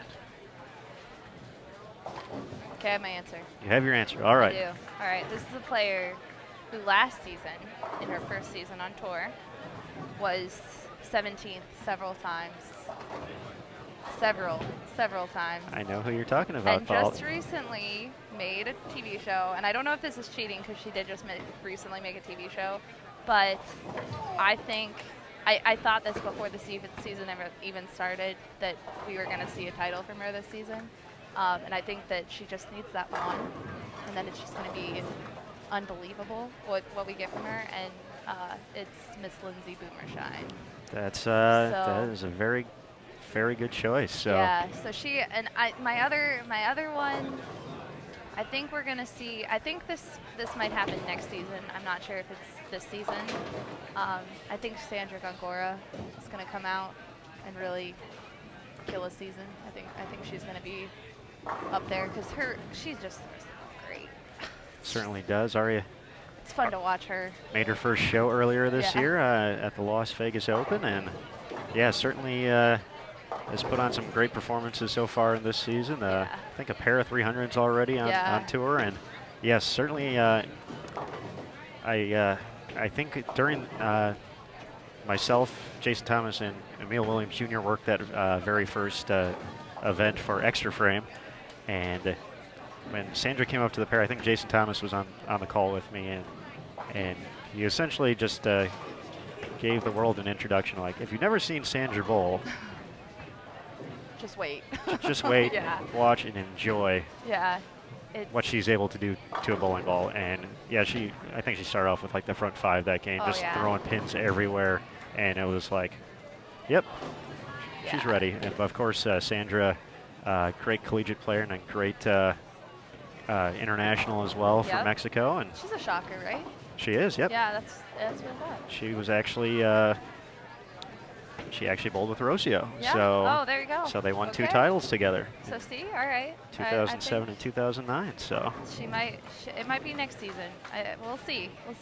Mark my words. No, I'm just kidding. I could be wrong. Who do you think's gonna win the U.S. Open? I'm gonna put you on the spot now. All right. All right. Who do you think's gonna win the U.S. Open on the ladies' side this year? U.S. Open on the ladies' side. Yeah. So that's coming up 2 weeks. in just a few weeks. Yep. Yeah. August 1st through August 7th, live show on CBS Sports Network. And that's the grind. It's the grind. It's going off the top of my head. It's been a while since I looked at the standings, but I believe 24 games of qualifying, and of course the tough pattern. Make a cut, make another cut, round robin. Yeah. And if there's one person, actually, there's many people who really know how to win a U.S. Open, but I'm going to go out there. If she's 100%. I know she's been having some injuries this year. Yeah. It's just been way too long since Kelly Kulick has won a title. And I'm going to go out there. If you're making me select right now. You're going with Kelly? Double K. All right. K squared. All right. I don't know. I'm hoping we see a title from Leanne Holzenberg. I think we'll see one from her. Certainly would not be surprised. So we'll see what happens. All right, back to the awesome youth bowlers. Man, this game's already wrapping up. They're bowling fast. Well, once again, just a few less bowlers in this group, Yeah. so 4 on a pair going pretty quickly. They are. Ellie Leindecker, pretty nice game there. 92. It's a grind. It is, and once again, she's in great position to make it to the next round. So, yeah. But yeah, don't have to do anything too fancy at this point. Fill your frames, and it's such an interesting dynamic too. And depending on kind of where you're in the standings, Because essentially, you know, to make it to match play, 26 games is a marathon. It is. So you can have a bad game in there, Yep. a few bad games, if you will, but all of a sudden, when you get to these little sections of it, you get to the first advances round, this advances round, all of a sudden, you're in sprint mode all of a sudden. And, you know, for someone near the top of the standings, maybe, I mean, once you get to match play, seedings definitely help, you know. Yeah. But at the same time, if it's, Just want to get there. you just want to get there. Yeah. I mean, all pinfall drops at that point. Yep. But yeah, all of a sudden, you know, if you're up there, you know, you can just kind of manage. If you're someone who's chasing a number, all of a sudden you have to make a decision. You know, is that cut number going to move? Is it going to stay the same? Is it do I need to find a 220 look all of a sudden? And that's definitely got to be playing in the back of the mind of some of these players. I know it would be in mine. Oh, yeah. And then I would shoot a bunch of 170s and be done with it. So Yeah, I would just get that out of the way. That's what you just mentioned is key for these players, is to take it not just one frame at a time. It is one shot at a time. Every time they step on the lane, it has to be, their mind has to be blank. They can't think about what they're doing, because as soon as they do, they might think, well, you know, I could bowl 170 this game, and then, you know, what happens to my standings? So it's really interesting to see the mental game work out. I won't say the player. I won't sell them out. But I was talking to one of the players' coaches this week, and they were talking to me about how the player thought that they were bowling. And I thought this was really interesting, okay? So they said that the player thought that they were not executing as well as they should be, and that they were near, when they asked, well, where do you think you are in the standings? Because they weren't looking at the standings at this point, and this was during qualifying. They said, well, you know, I think I'm near the middle of the pack, which would put them at about 150, and it was in the U15. And this player was in the top 5. Oh, wow. So that just goes to show what is going on in these players' minds. They don't think they're bowling well, but they are. So it's a mind game that they're fighting, and that's when your support system comes in, and your parents that are behind you, you know, and you can't think about it. You have to think about the field, and you have to say, you know, every game, you know, if the only thing I would suggest, I don't suggest looking at the standings in any way, and usually if I'm working with players or a team, I don't want them to look at the standings. I don't look at the standings much when I'm pulling, but what I will say is try to find out what the field average is, because that might give you a gauge of, well, you know, if the field average is 170 and you're shooting 200s, okay, we're good. You know, if the field average is 170 and you're shooting 170s, maybe kick it up a notch, but you're still okay. You're still average. So yeah, that would be. I just thought that was interesting. What's going on in the mind of a player? I got a little inside scoop, so that's my inside scoop of the day. It's definitely something cool to know, and yeah, definitely see how it plays forward for that. Yeah, we're not that selling player. them out. Exactly. Not Yeah. no. So. It's interesting because, you know, I mean, you're a bowler, you know what goes through your mind. It's a mess up there sometimes. It I certainly know can it be. is. Yes. Yeah. And people back home, you know how it feels. It's tough. It's tough out there. So. Yeah, definitely the physical game, not the only thing getting worked out here at an event like this. Yeah, definitely got to keep the mental game sharp too. And yeah. Yeah, and you're constantly working on it. I thought I had mine mastered. What was I thinking? Go out and it was recently I had a mental game test because I didn't bowl very well, and I had a friend that got to hear a little bit of my fry out a little bit because I didn't fry out on the lanes. I went home and fried out and was very angry at myself for not bowling well and felt like I wasn't practicing, and slept it off and woke up the next day and went and practiced. So yeah, it's brutal. Bowling is brutal. all right, It's fun though. Absolutely. Looks like we have a quick break here before we get to our next games. It'll be game 3 over on 31 and 32 for the under 20 girls. Game number 4 coming up on 29 and 30 for the under 15 girls here at the 2016 Junior Gold Championships presented by Storm, Roto Group, and Master. I'm Aaron Smith and currently joined by Blair Blumenscheid of Storm Products, the social media specialist. Yes, that's me. And of course, we have a total of 3 live streams going at the moment, so you can follow your favorite group of bowlers, or if you're looking for a particular one who's still in the field. As we mentioned, we're here at the under 15, under 20 girls split, if you will, for the house. So we're getting to see them in their final 5 games over on lanes 63 through 66. The Storm booth is going with the guys under 15 and under 20 split. So we have a really good pair coming up on 31 and 32 here, though.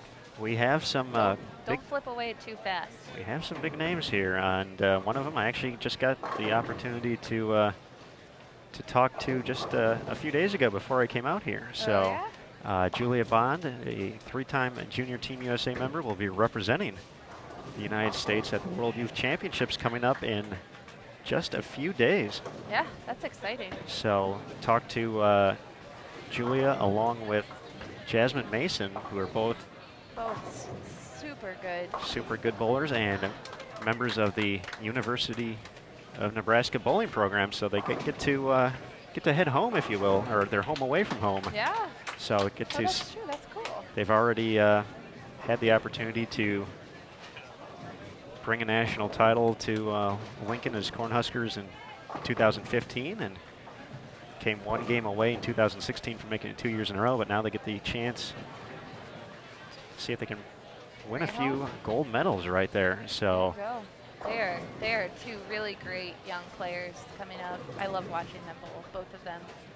So he's a past champion too. I know. Following Julia on lanes 31 is Sierra Kanemoto, who won the under 20 division last year, and it was really fun to watch last year. She was having a good old time. She bowls at Wichita State, and she had a few of her teammates in the crowd, and you know, the first 2 frames probably didn't go the way Sierra hoped they would, but it's a 2-game match, total pinfall, and you know, the camera caught some great angles of her just, you know, looking in the crowd. You know, she was still having a good time. She was enjoying it, making faces at her friends, laughing, and all of a sudden that the arm swing got loose. She started throwing some strikes, and next thing you know, she was holding the trophy when it was all said and done, and earned her spot on Junior Team USA. So go ahead. Oh no, go ahead. All you. Well, I have a connection to Sierra. Oh, because she's from Dayton, Ohio. I grew up with her sister.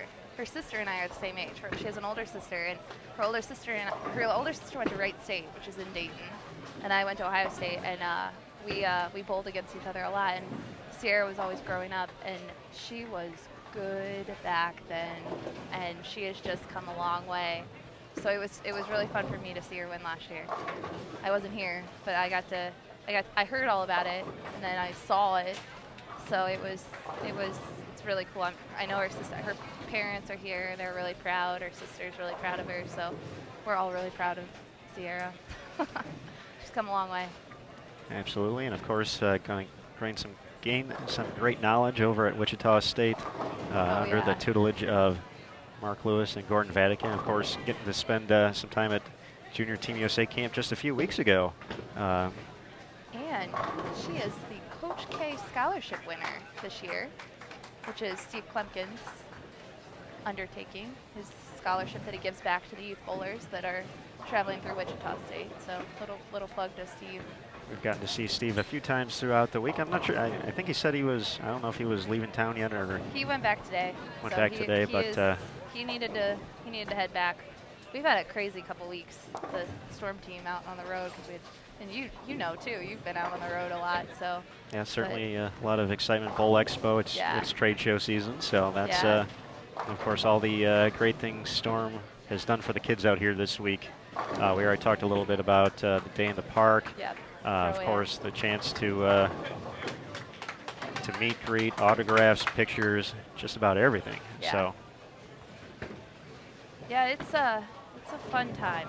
It's busy time, very busy. We've all been talking about how busy it is, but it's fun. All right, we got another question from Noah in the chat. What is up, Noah? All right. You think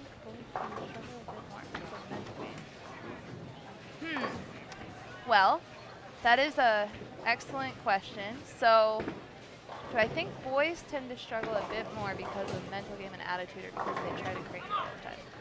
I don't know that I can say boys struggle more with mental game and attitude. And I know that growing up sometimes it's a little bit of a maturity thing, but I've seen some girls that struggle with their mental game too. So I think it's something that we all need to work on, and it's something that we all need to be aware of.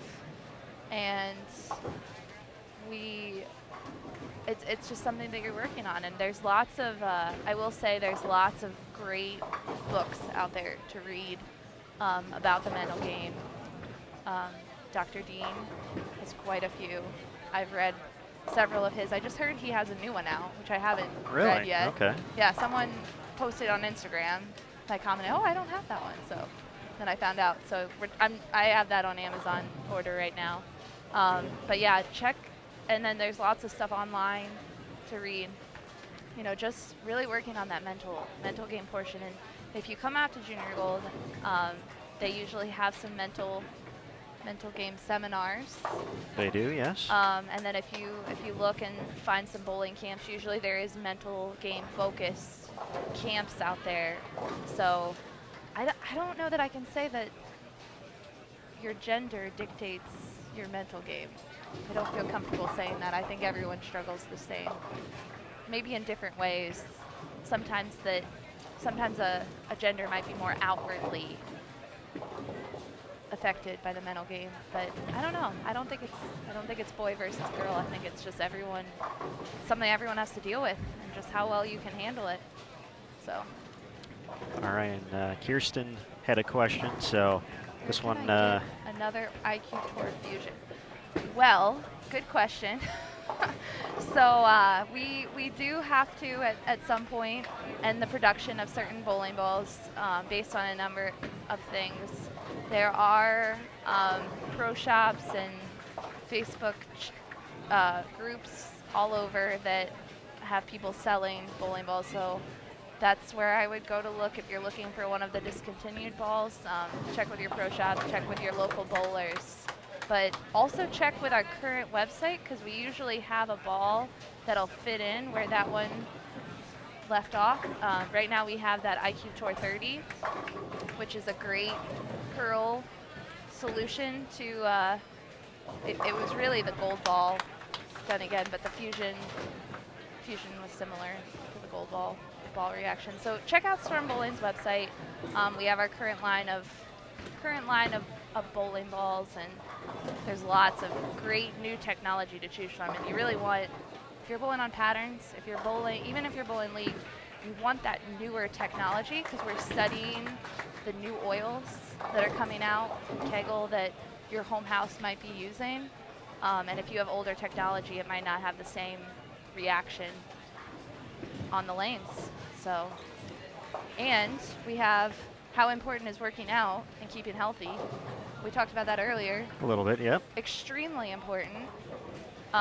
Extremely important. These bowlers, you'll see them, and you'll see bowlers drinking water. Huge for two reasons. Number one, it keeps your nerves down a little bit if you're drinking some water and staying hydrated. You'll see bowlers have protein bars out because they have to stay fueled during these blocks, and they're right around meal times. It's not like we can have regulated meals all the time. So very, very crucial. You'll see a lot of bowlers working out now because you really need that core, your core and your legs to be super, super strong. You got to get your legs into bowling to really have the best look out there. So extremely important, Noah. Friend Noah has lots of questions. That he does. Oh my goodness. Okay, Turbo Tech Collegiate Expo, good into the bin. Okay, so the Turbo Tech Collegiate Expo, which I was actually not a part of this year, it's a phenomenal event. As I've heard, many college coaches are there. They do look at bowlers that attend that camp, and they'll give advice, and then there's an audition tournament at the end of it, so they'll look at how bowlers compete in that. But I also heard from coaches that they watch bowlers during the Turbo Collegiate Expo. They'll watch them bowl in that tournament, and then they'll watch how they perform in Junior Gold as well. So it's really a two-part process. So I would encourage anyone to look at participating in that event right before Junior Gold. It's a great event. Turbo is phenomenal. I actually got the chance to tour their facility when we were up in Detroit for the PWBA stop, and it's really cool. I didn't know. Did you know that they actually make the molds for seatbelts as Really? well? I did not know that. That's the other side of the business. Really? How about that? It's and they have a really cool story. So if you're ever in the Michigan area and you want a really cool experience, give Turbo a call and get up there and take a tour. It's really a cool facility. So, and they got some hidden gems. Well, there we go. So very cool story, and of course, Turbo Tech Collegiate Expo. Just right before this, as you mentioned, another big one for that. Since oh yeah, I'll plug our place in Arlington, Texas. Of course, the Bowling Combine each and every year. This will be the 6th year coming up, and it's certainly a great opportunity to not only learn a little bit about yourself as a bowler, but to get in touch with collegiate coaches. They actually have you go through a set of drills so you can kind of learn about the bowler IQ. You know, they put you through, spare tests just to see accuracy. They get to watch you through that way. And at the end of it, they actually provide the coaches with the full report. Of course, it's taking place at the International Training and Research Center in Arlington, which has all the latest and greatest in technology. So they get to pull a pretty good scope of what the bowler does. They get to work with the coaches. And then one of the coolest parts, and I got to just kind of got to watch it last year, was kind of at the end of the day after everyone's been on the lanes for a while. After one of them, the pretty much all the collegiate coaches set up like booths, if you will, for a chance to, players can go. They can go to a school, sit down, talk with the coach, and it's a little bit what we talked about earlier. Actually, I think I was talking with Emil about that, but because we were talking about kind of how he got to Lindenwood. Yeah. And they'll talk to you not only about the bowling aspect, what to expect, but the school aspect, and if it's going to be a good fit for, what you're trying to accomplish with your education, because that is always the most important. Yes. And it's a real cool setting, real cool environment, and for this one, the time frame of it also. For the young ladies out there who are high school age looking to possibly move on to an NCAA program, that fits into the time window for NCAA, so they have a very good representation there, along with some of the USBC collegiate. So it's not just for the girls, it's for the guys too. So a chance for them to get to talk to a few coaches, but yeah, certainly a cool thing to check out. So you can find more information. And regardless of the combine, the collegiate expo, everything that it has in common is, you have to go out there and use the resources that are in the sport right now to learn and to improve. There's no magic wand that'll make you a collegiate bowler. There's no magic wand that'll make you a professional bowler. It's all about the work that you put into your game, the practice, the learning. There's so many resources out there for bowlers right now, and you got to take advantage of it if you want to move on to the next level. I really believe that. So lots of things going on. Absolutely. And I thought we were going to have like a vacation at some point. There's no vacation in this sport, is there? There isn't, no. It's like nonstop. nonstop. Absolutely. But for more information on the Bowling Combine, please visit bowl.com/combine to find out a little bit more. You can apply for that. They have a limited number of spots. And if you're a coach out there listening, you also have to apply for it. I don't think there's any cost to it. Just make your way out to Texas. But you do have to apply. And not sure what the holdup here is on I lane. think they're waiting for another pair to finish. That certainly could be. Not sure well, what's actually, going I'm on. not sure because they did bowl. I don't know what's going on either. But we'll get a quick rundown of 31 and 32. They're they're going to catch up at least. So the under 15 girls bowling a little bit quicker. Yeah. For sure. So we'll definitely take a quick look at the roster. We already talked a little bit about Julia Bond and Sierra Kanemoto. Yep. Julia is going to be stepping up on 31 in a moment. What else we got?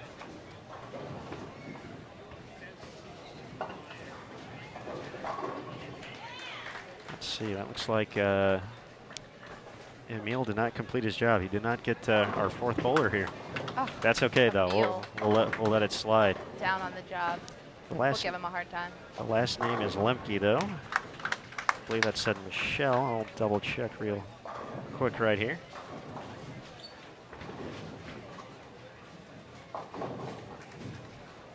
Melanie, okay. Melanie Lemke from Del Mar, New York, carrying a 218 average, high series of 745, high game 300.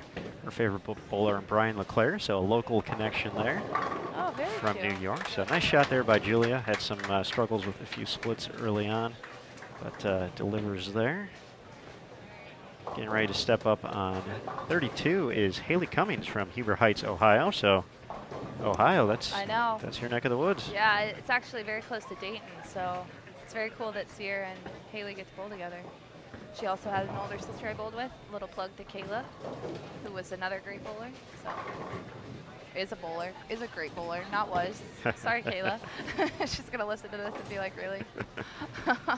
But Haley cruising along here, 4 in a row for her.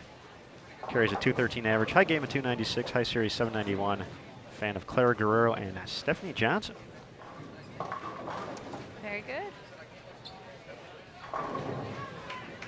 Christina Nealon going to be up on 32 in a second.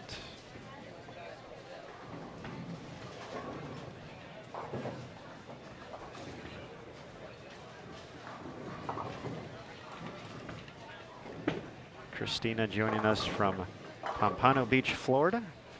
Leaves the 10 pin there in frame number 5, but she's looking to clean that up and stay clean for game 3.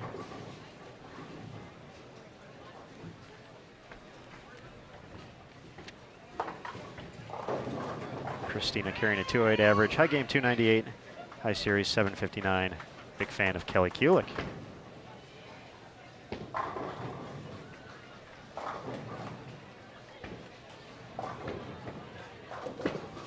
Hannah Duver having no problem so far here in game No, she is not. number 3. Let's see where she's playing. Joining us from Indianola, Iowa. So playing pretty direct there. That one's going to have to hustle though. She got that one a little right, it looks like. She knew it too. She knew we were talking about her. Yeah. So yeah. Hannah, once again, joining us from Iowa. Carries a 213 average, high game at 290, high series 703. Favorite bowler, Norman Duke. He's pretty cool. We got a PBA 50 event going on this week as well. We have a few PBA 50 events going on yeah, right now. as if we don't have enough bowling to follow. Exactly. So between Junior Gold and the hardworking guys with extra frame. Yeah, feel free to watch bowling this week. We got plenty of it.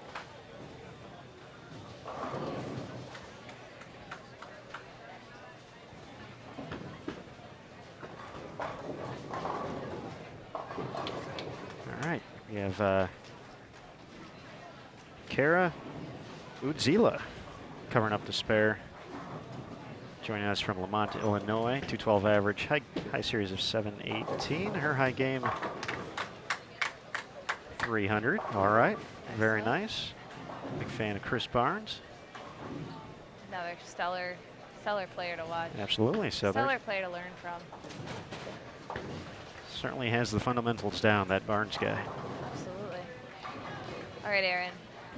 I think I might have to leave you because I think I have to go rotate some of the players down in our other booth. All right. So I had a wonderful time with you. Oh, well, we appreciate not only you joining us for a few minutes. Of course, you were over in the Storm booth a little bit earlier today. And, of course, big thanks to everyone at Storm. Barb and Bill Chrisman up at the top, making a lot of this happen at the Junior Gold Championships, of course, presented by Storm, Roto Grip, and Masters. So thank you for spending some time with us. We appreciate all the insight and all the great looks into what's going on. We're always excited to be out here with bowling. So, well, enjoy, have fun with the rest of the bowling, and a player might come down and all right, hang out with you. So we'll see what happens when we shuffle people. And just remember, I need photo evidence of the minion. I will find the minion. I promise. That might be your first priority outside of this. So just saying. All right, thank you everyone, and bye chat room. We'll talk to you later. Noah, keep staying awake, man. I'm impressed. All right, we'll see you later. All right, thanks again, Blair. We appreciate it.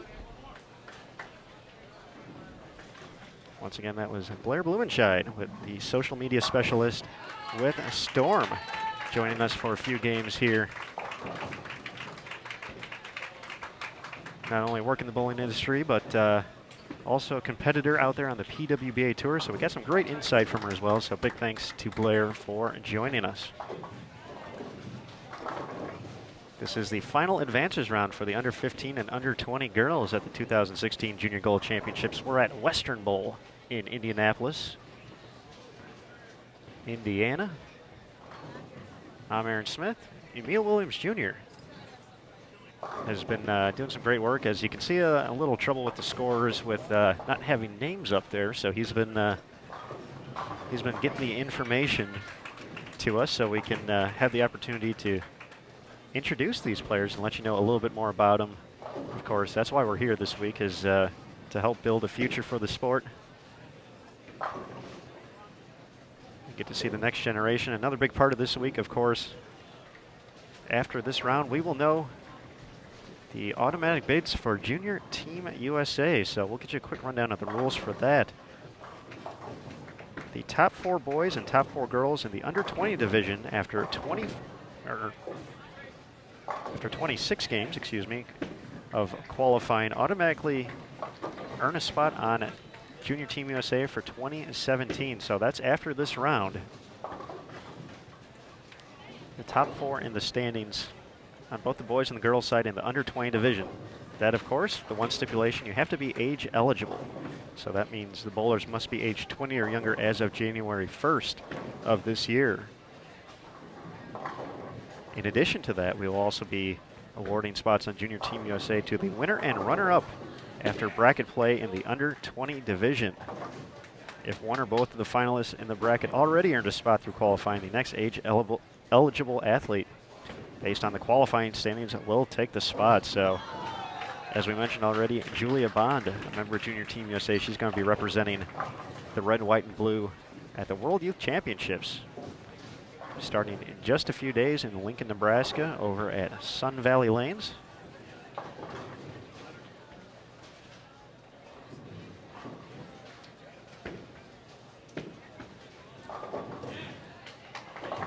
We will have wire-to-wire coverage on Bowl TV for that. Myself and Matt Cannizzaro will be making the trek to Nebraska to see who's going to be taking home some gold medals in singles, doubles, team, all events, and masters competition.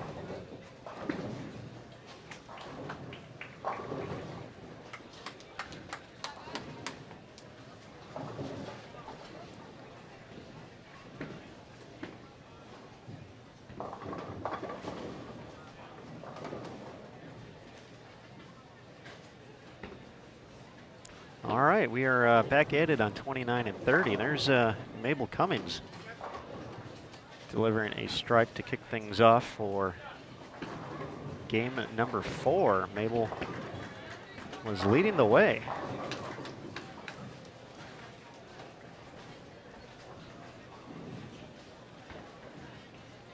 In the U15 division, so just looking to lock up a spot on the development team.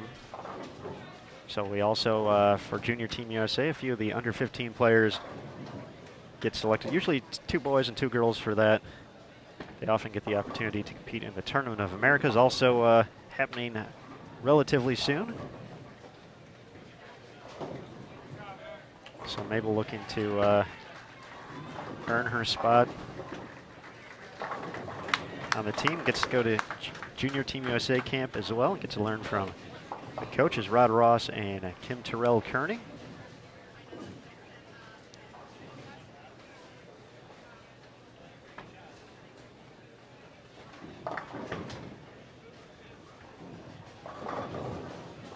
We'll get you a rundown of the players on 29 and 30 in just a moment, but everyone hang tight. End of game 3 and beginning of game 4. Under 20 girls and under 15 girls here at the 2016 Junior Gold Championships presented by Storm, Roto Group, and Master. Thanks again for joining us. We'll be right back. Get some introductions on 29 and 30.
All right, Bowl TV fans, we're hitting the home stretch of Game 3 over on 31 and 32. Haley Cummins taking care of business so far, clean through 7 frames. She is bowler number 1 on 32.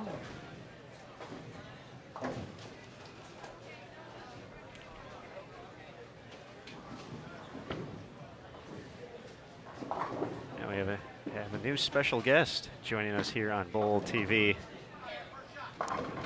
It's may have been a while since you heard his voice on Bowl TV, but you certainly get to see him plenty if you come to these great events, often emceeing.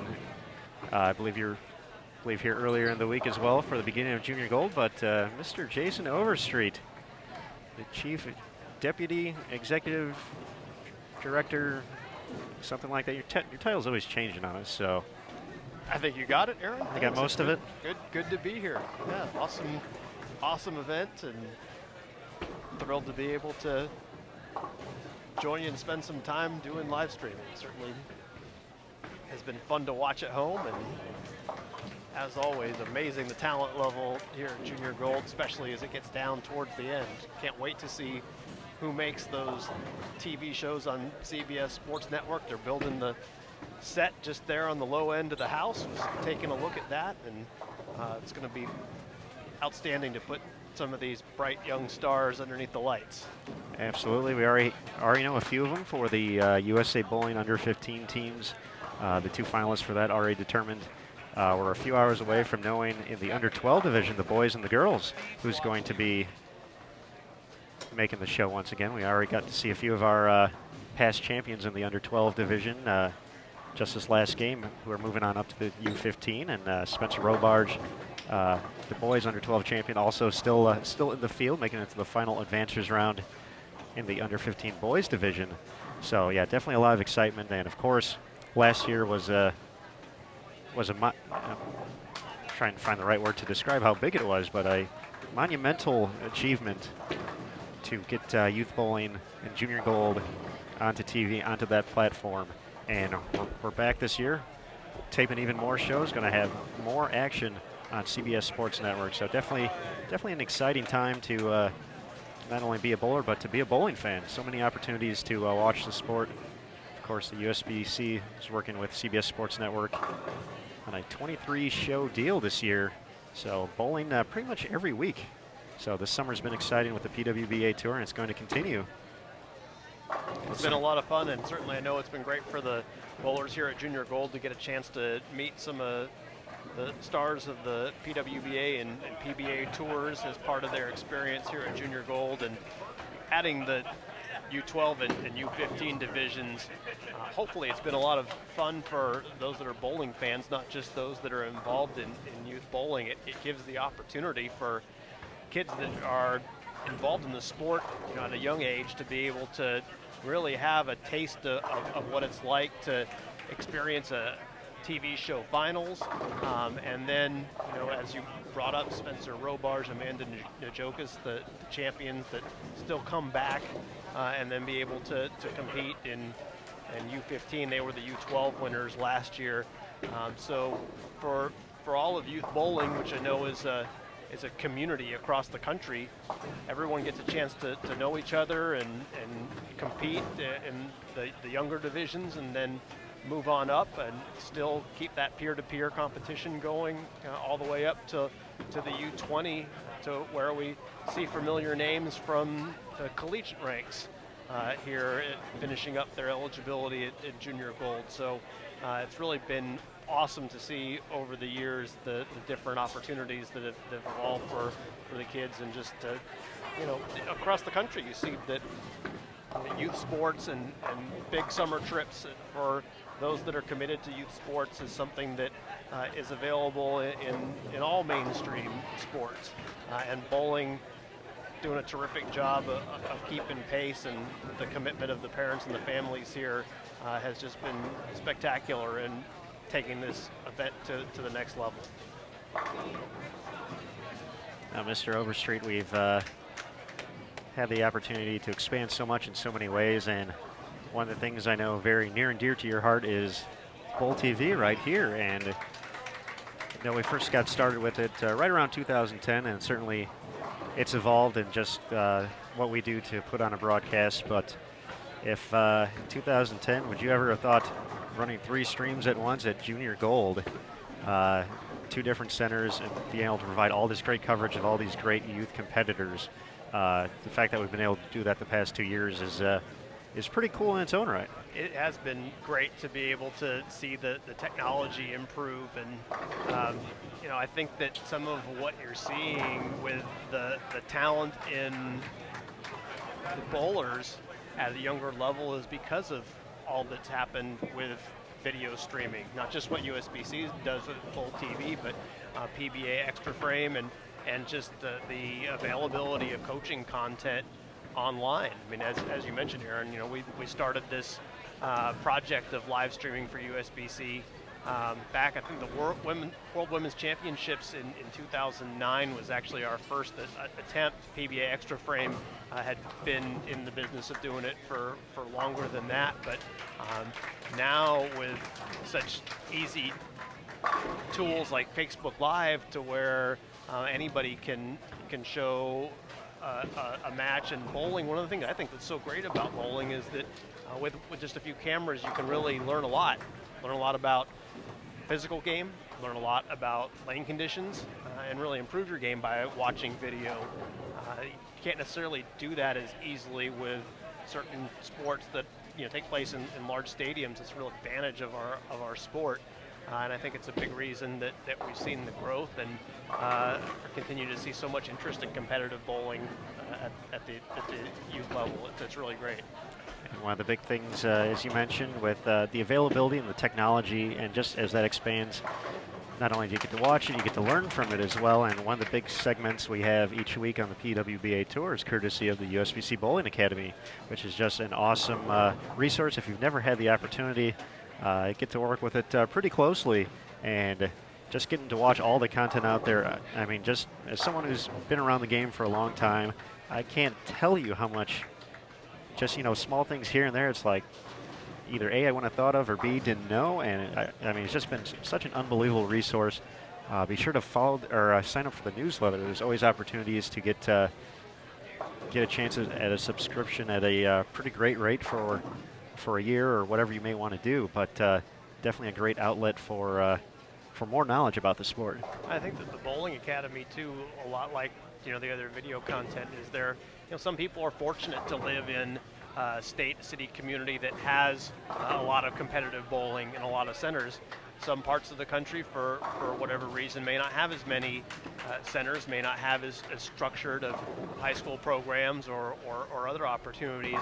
The digital content on the Bowling Academy, or what you see on Bowl TV through YouTube, allows for someone that's passionate about bowling, interested in bowling, to be able to develop their game, have access to some of the best minds and the latest ideas in the sport, and be able to improve, to be able to then be a part of this event, Junior Gold, or the opportunity to advance to collegiate opportunities in places that may have stronger bowling communities, depending on where that is. So I think that your point about how video streaming has really changed an awful lot. I think that it's just opened up more opportunities, and it's really connected the whole bowling community across the country in a way that wasn't fully possible 10 years ago.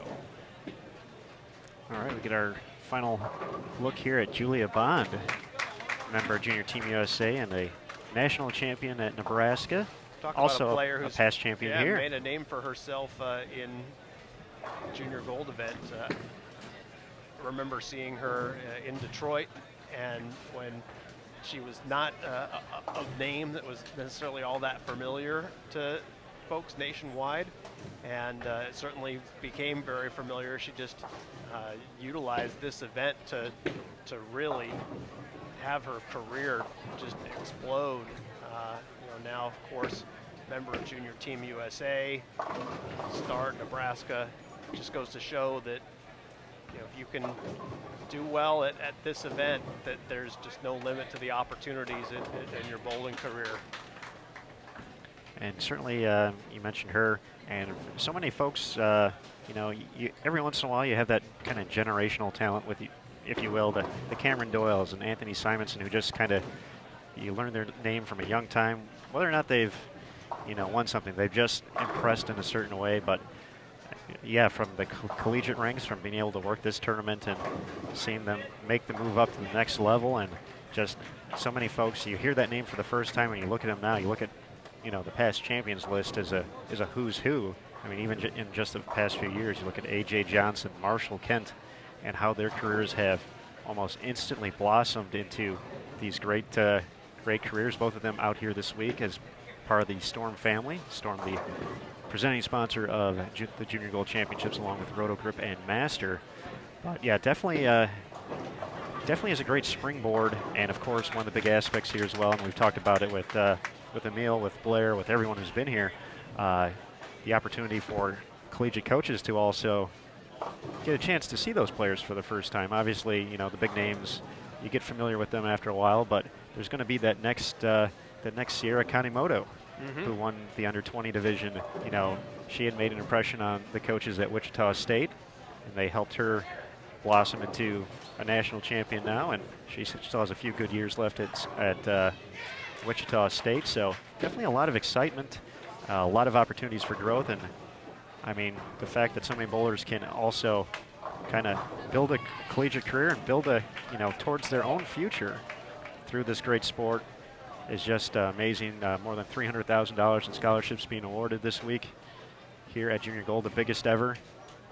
I know that a lot of the folks that are watching, you know, the stream at this point probably familiar with what we've seen in terms of the growth of collegiate bowling. A lot of folks outside of the bowling industry, you know, are surprised to hear about it, but especially on the women's side, the number of programs and the amount of scholarships that are offered has really blossomed in the last few years, to where, you know, if you're on the girls' side and you've made it to this day here at Junior Gold, there are collegiate coaches that are watching. There's no way that's not going to be right on their radar, and so the academic opportunities that come as a part of this tournament just can't be overstated. I mean, certainly it's an athletic event, but it's a chance to be able to be showcased and to be able to have you know, a great benefit of potentially being part of a collegiate program, potentially having some of your college costs taken care of.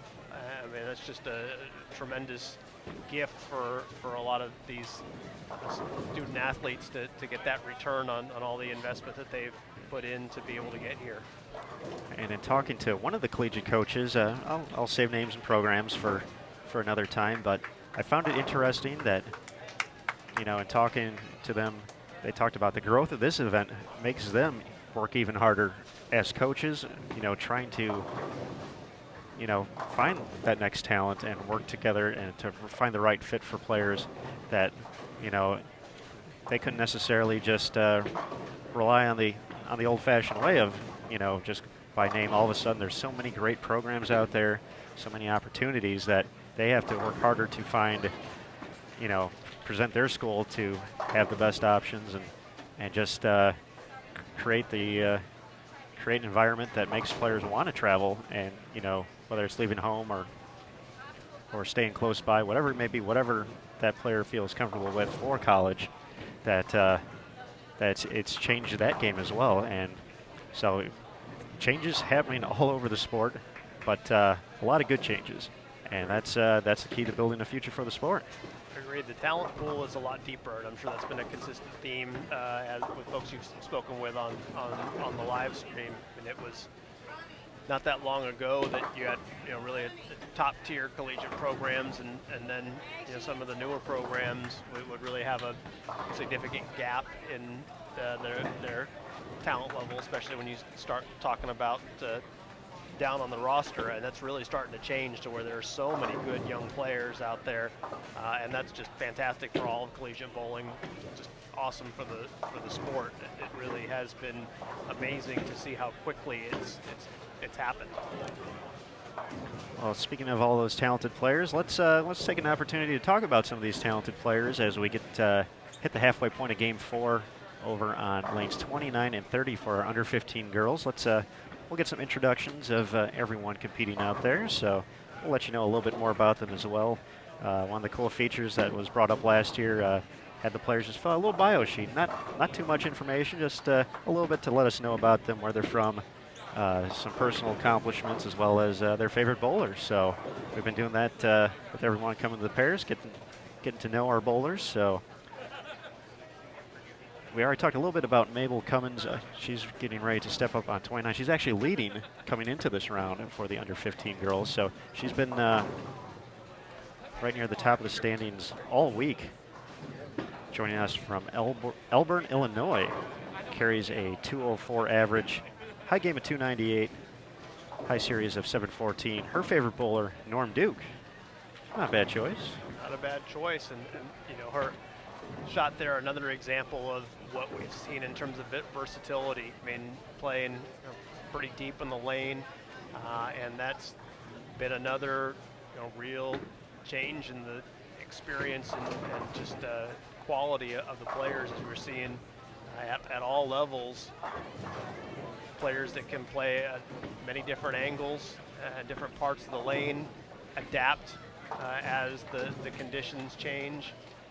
They're very smart with the way that they play, and that's been certainly something that you can see, I'm sure, as you watch the live stream. Certainly so, and we'll see Deilani Fishbeck here look to cover up the 2.45. Deilani joining us from Lawton, Oklahoma, carries a 2.06 average, high game of 2.86, high series at 7.56. She's picked quite the role model on the women's side. Liz Johnson, her favorite bowler. Popularity of throwing plastic at spare balls, or plastic balls for your spare ball, another thing that we've noticed increasingly, mirroring what you see on the professional levels, and certainly what's taught by the USBC gold, silver certified coaches. Definitely so, and that's it's another step, and obviously a big part of this. And you look at the scores, and they're not astronomical. This is a tough event. You've got different patterns. You don't know the pattern. You only get the 10 minutes of practice to really figure out what's going on there. Obviously, traveling across the country, you got a limited selection, so you really got to rely on your shot making, your ability to change the small things, the loft, speed, maybe the tilt, but spare shooting got to be number one out here this week, and you just can't let frames sneak away. Splits are going to happen, but just can't let too many makeables get away from you, because all of a sudden can't have too many rough games in there. It's an interesting dynamic, because when you get to this round, at the end of the day, top 16 is the number for match play. And that's a 26 game total, so that part's the marathon, but all of a sudden we're hitting it in small sprints though. So that's certainly don't want to catch yourself with a 150, 160 this time of the tournament, but those things are going to happen. And those that have bowled this tournament understand it, and if you haven't been a part of it, it's difficult to wrap your head around the mental toughness that's required. And this is a long week. It's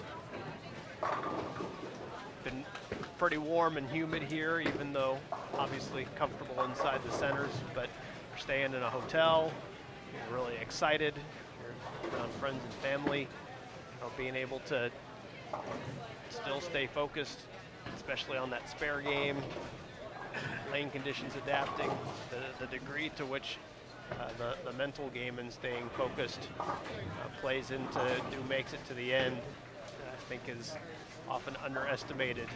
It just is, it's really big. If you get down on yourself after having a few bad games, or don't take care of getting the rest that's needed, that can be the difference in whether or not you're on that TV finals telecast or not. All right, we've got a new group of competitors joining us on 31 and 32, beginning at game 4 for the under 20 girls. Their field a little bit bigger, so they've had more on the pair for the most part, so that's why they're a few frames behind, but that's okay. They'll be cutting down from 64 players down to that 16 we talked about for double elimination match play. Coming up tonight, we'll have the first 2 rounds. So, Bowl TV all day, if you will.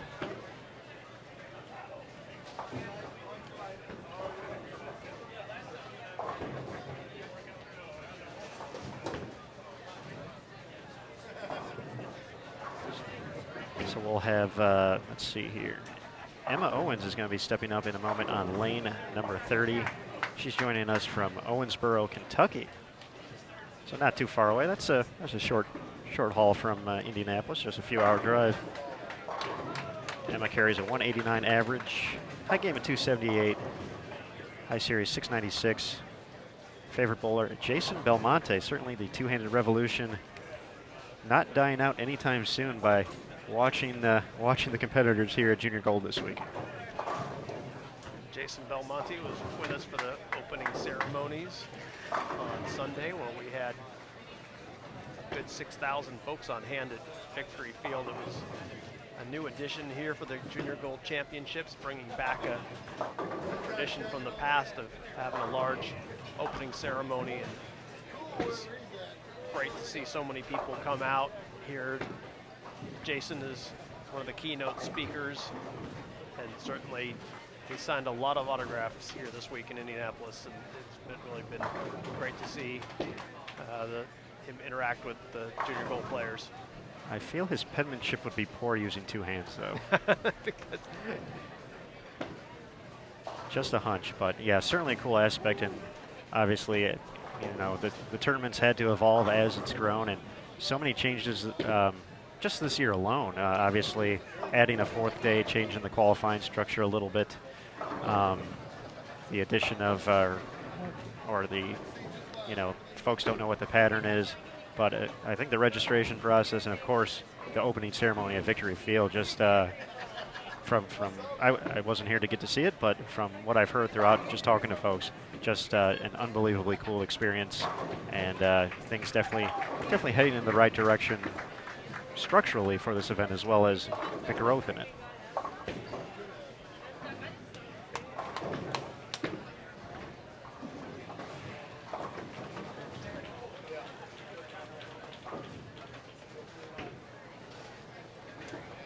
Stephanie Schulk unable to convert the washout there. She's joining us from Roseville, Michigan.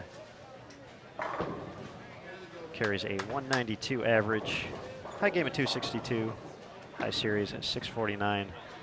Also a fan of Mr. Belmonte. We've had quite a few, so he's been well represented, in case he's wondering. So his popularity well in check. So.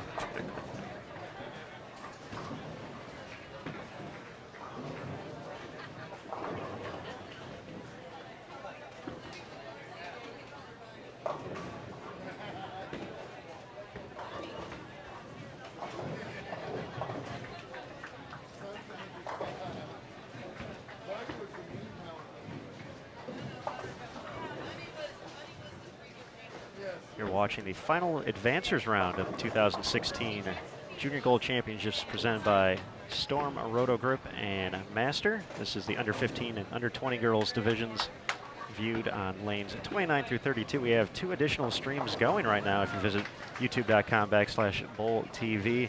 Over on lanes 63 through 66, the Storm crew is broadcasting the under 15 and under 20 boys final advancers round. And over at Woodland Bowl, also in Indianapolis, Craig Elliott and Boldstream taking care of the under 12 boys and girls match play. Once again, another new addition. You talked about that a little bit.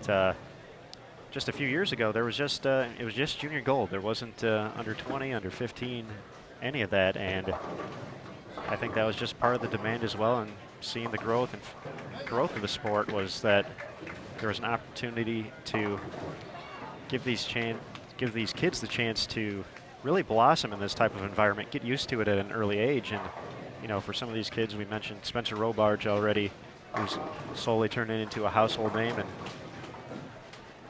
and definitely has the outfits this week to prove that as well. Definitely one of the best dressed out here. I haven't seen him yet this year, as I was only arrived in town, but I certainly remember that from last year. He certainly had a unique style all his own. And when this change was made, there was a real question of is there enough talent around the country in under 12 division is there enough interest to support it? That was certainly a question. And what we've learned with the Junior Gold program is that you create the opportunities, create the structure. There is a lot of interest in youth sports. Parents are excited about it. The commitment is there in the bowling centers around the country. And now the next phase with USA Bowling, the team structured event, patterned after high school collegiate bowling, Baker style team event. We've seen how incredibly popular in youth sports culture that baseball, Little League World Series has been. And so to be able to then get started with that same kind of concept in bowling, it's going to be fun to watch that next phase.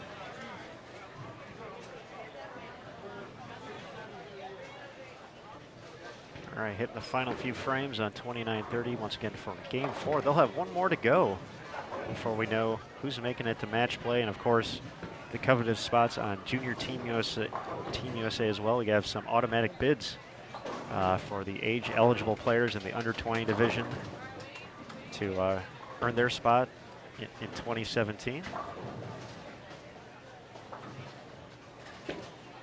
Of course, we talked about it a lot. It's a big week to be a part of Junior Team USA. Not only the World Youth Championships taking place in Lincoln, Nebraska, starting in just a few days, but the Tournament of Americas as well. So for Junior Team USA, they're on the move, and we have a lot of the competitors here this week. So they're finishing their summer out the right way. Well, hopefully they've still got some gas in the tank. It's going to be an awful lot to ask for those that are competing in the World Youth Championships to have gone through everything that's involved in this week and then reset. I was actually speaking earlier this week with Rod Ross, the head coach of Team USA, asking if he was concerned that his youth team would be at a disadvantage. And he actually had the opposite view, that they would be, on top of their game, really in competitive form. Will have been comfortable being on the road, and it will quickly be able to get into the groove, and that they'll have a couple of practice days to be able to kind of reset.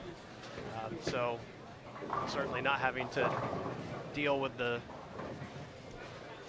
jet lag or time change of competing overseas when Junior Team USA and Team USA compete in World Championships. It's over in Asia, and getting used to that time change can be tough, especially for the youth teams that aren't accustomed to doing it as much as some of the adult competitors. So we'll see if that, in conjunction with several of them being pretty familiar with Sun Valley Lanes in Lincoln, that ends up being a home field advantage for Team USA too.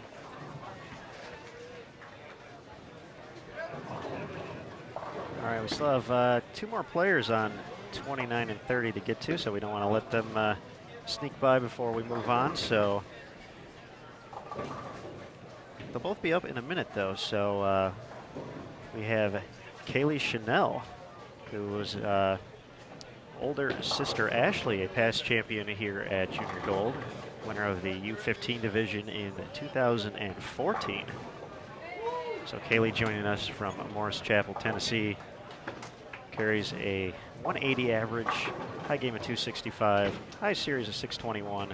Her favorite bowler, Norm Duke.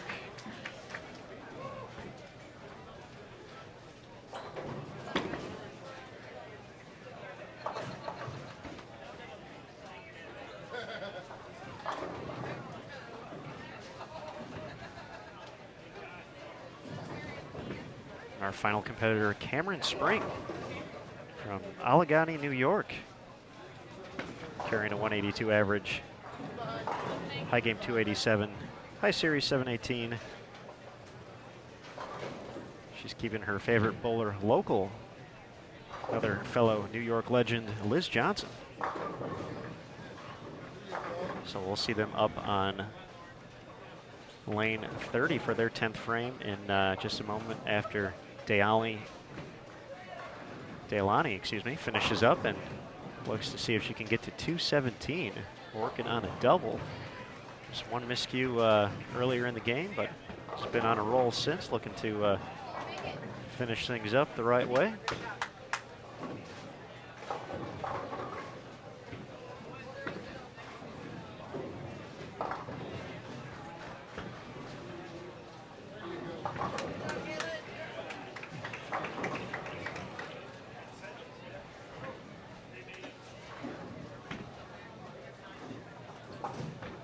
see some really good-looking physical games here too with these players. When you watch their ball reaction, the number of strikes that they're throwing,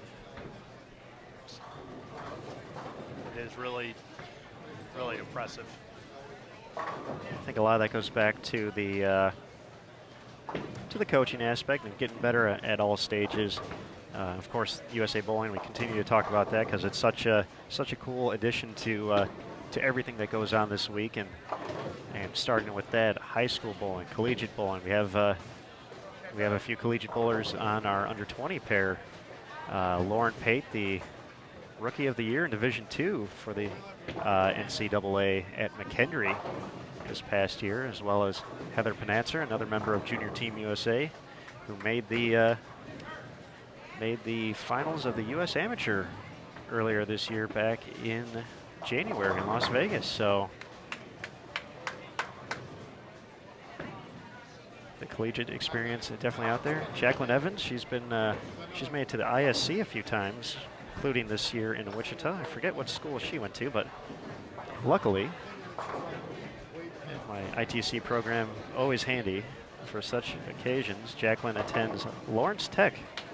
She actually won her regional or her sectional, excuse me, to earn her spot in Wichita earlier this year. So she's got the front four.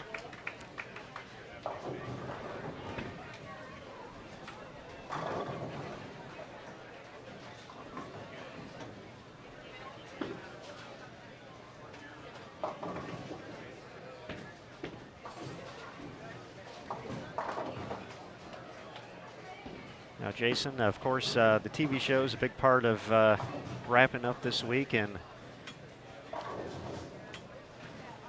I know you play a big part of that in helping organize things. So, for the folks who get to watch or have had the opportunity to watch a show, possibly they've heard you, they've seen you on there, just let the folks at home know what you're doing out there. Oh, well, you're somewhat generous. I would say I play a very small part in the TV production, or the biggest part I play is working with CBS Sports Network on the contract to make sure that it all comes together, that we can have some great exposure for this event and collegiate bowling and the PWBA Tour on show day itself. I work with the production crew and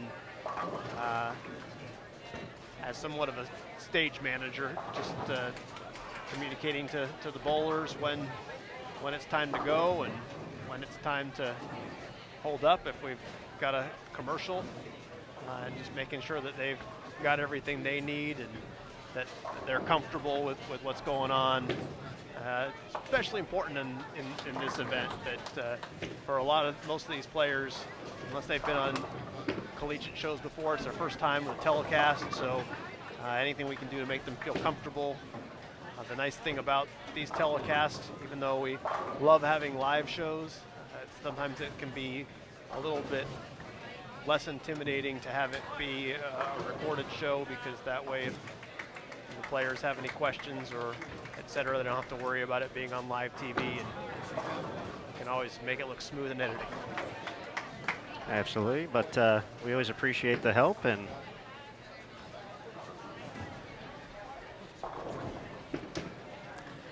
of course,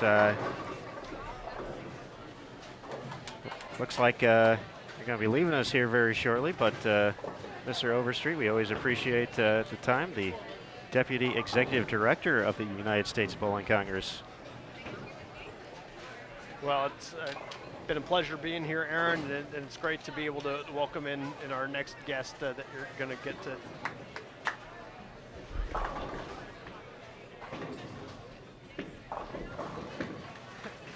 And our next guest has specifically asked that I stay on as part of it, to be able to speak with her as well. So hey, I'm fine. I'm fine with that. Not that you're being kicked out, but we've got our sponsor of course, here for the Junior Gold Championships is Storm.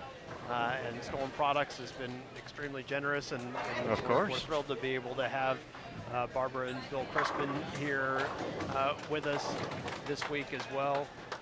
And Barbara Crispin is here, so Aaron, I'll let you step out and invite Barbara in to be able to join us here on the live stream and be able to talk a little bit about Storm's sponsorship of Junior Gold and all that's happening with that company. So thanks, Aaron, for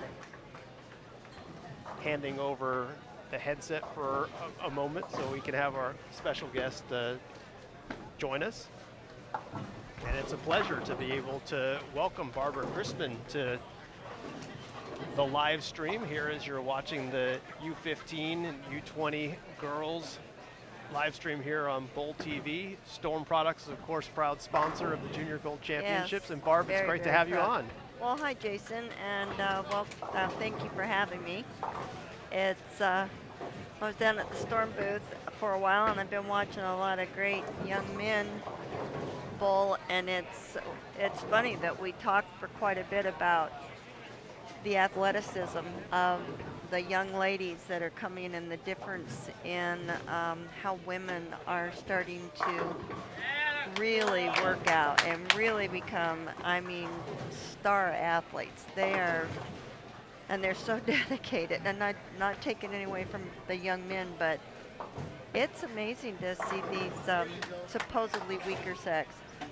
Well, and for those who don't know, Barb Crispin has personally been very involved in supporting women's bowling for many years, of course, and this is something that has got to be really gratifying for you to see how much the sport has grown, how much the talent level has grown when you look out here and see at such a young age the ability that is out there for girls bowling. That just must be really personally satisfying, because I know that that's been a personal pursuit of yours.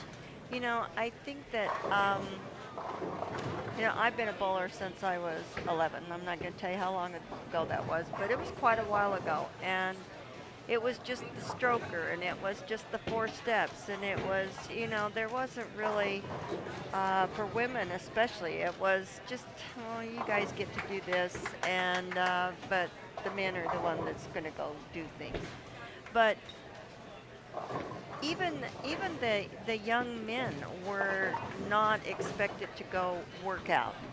They were not expected to be able to do this kind of stuff. Now, the great bowlers, and maybe it was because I wasn't exposed to it because I was from Ogden, Utah, and maybe the men coming into the professionals and stuff like that were maybe more back east here with the Dick Webbers and the Marshall Holmans and things like that. But I think that what we're lacking by just sheer numbers, because when I was bowling, we had a lot of junior bowlers. And we may be dropping, but the caliber of the people that are here it's amazing, and I'm really, really proud. And I believe that because of the USBC and all the stuff that it started with the high school programs and the programs that they started back when I was on the board, which was at 2005 and stuff, that I was so proud of being able to, say, hey, I was on the board when they started instigating these things, that I think that we're starting to see the results of that. The people that are coming out of college, the programs that are in college, I've never seen the caliber of bowlers that are they're just great. They're just awesome. I agree. This has really been the fruition of a vision that started years ago with the bowling industry, with Storm Products, other leading manufacturers, along with USBC and BPAA, to be able to cultivate this opportunity for for young bowlers. We can't necessarily control what happens with real estate, which often affects how many bowling centers there are around the country, but what we can control is making sure that there are fantastic opportunities for those that are able to access a bowling center, and Storm has been a big part of that. And I want to talk a little bit about just the experience here at Junior Gold, which has really blossomed, and all of the amazing interactions that we've seen here with Storm and all of the athletes, Storm players, Storm staff, both players and from the employees here being able to provide their knowledge to the players. It's just been terrific to watch. Yeah, we had like Jason Belmonte, the professionals that were here to sign autographs. I wish I had been able to get here this week, but I'm on the road all the time. So we had so many staffers, so many employees, and I think they just had a great time. But the feedback that I got was that they'd been there for 4 hours signing autographs, and that they never once complained. So I think that when I say that we're the bowlers company for bowlers, with bowlers, is that every single person that was sitting in there was just thrilled to see that the juniors and the young kids were there, and we wanted to make it a positive experience for them. We're visiting with Barbara Crispin, owner of Storm Products, sponsor of Junior Gold Championships here. I'm Jason Overstreet. Thrilled to have Barbara with us, and we mentioned it at the opening ceremonies, and I think it's true. We've seen the Storm's commitment here has been much deeper than that of the sponsor. It's really been about giving back, as you mentioned, the extra time in the autograph sessions, and we've mentioned it also at the opening ceremonies, just the access to the knowledge that Storm can provide. Hank Boomershine, research expert, gold level coach, the amount of time that he spent with the kids here, and for those that are watching at home, that's what we really encourage being part of Junior Gold for, and why expanding Junior Gold to have it include even more families has been something that the industry has supported, because you have the chance to come here and to be able to meet some of these terrific minds and great players from Storm Products, among other brands, and I think that's really important for the industry, and clearly Storm has really shares that commitment. Well, we've always said that there's a lot of because Bill and I are not corporate. This is just Bill and Barbara Crispin, and I have enough. So if I can, and like I said, I've bowled since I was 11. I've had a card of some sort since I was 11 years old. And to take the sport that I love, that Bill loves, that actually, if it hadn't been for bowling, Bill and I wouldn't exist as a couple. Bill said that when we first met, I was bowling with my mom on Thursday nights, and he would watch my kids from a previous engagement, and he kind of got tired of me, and I said, well, why don't we bowl in a mixed league with my brother-in-law and my sister? And he said, well, that would be great. And he tells me later that he thought that it would keep me in his life for 32 weeks, and that it'd be hard for me to get rid of him. Who says those long bowling leagues aren't good for something? And so to be able to say that we've been part of something that's very moving. Don't make me cry. Don't make me tear up. Don't make me tear up here. Yeah. Well, that giving back, I know, is part of the culture of the Storm staff, and something that the families here at Junior Gold have really enjoyed this week in Indianapolis.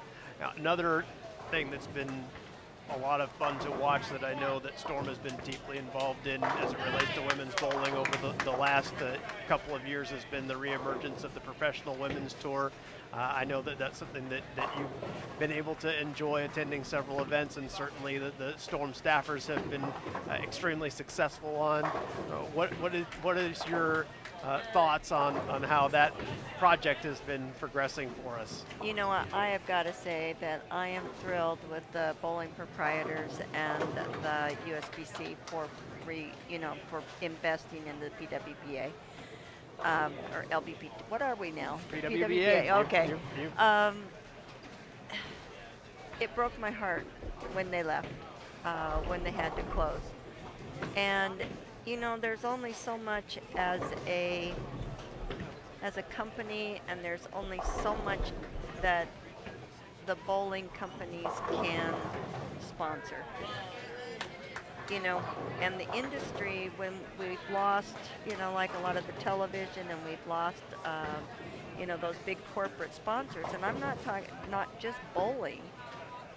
Corporate sponsorship dried up, especially in the 2008s, when there was just the world, the Enrons, and all that kind of stuff was in trouble, and and then bowling struggled, and of course, I mean, I hate to say it, but in any sport, the men is going to draw more money, and it's going to draw more participation, is going to draw more interest.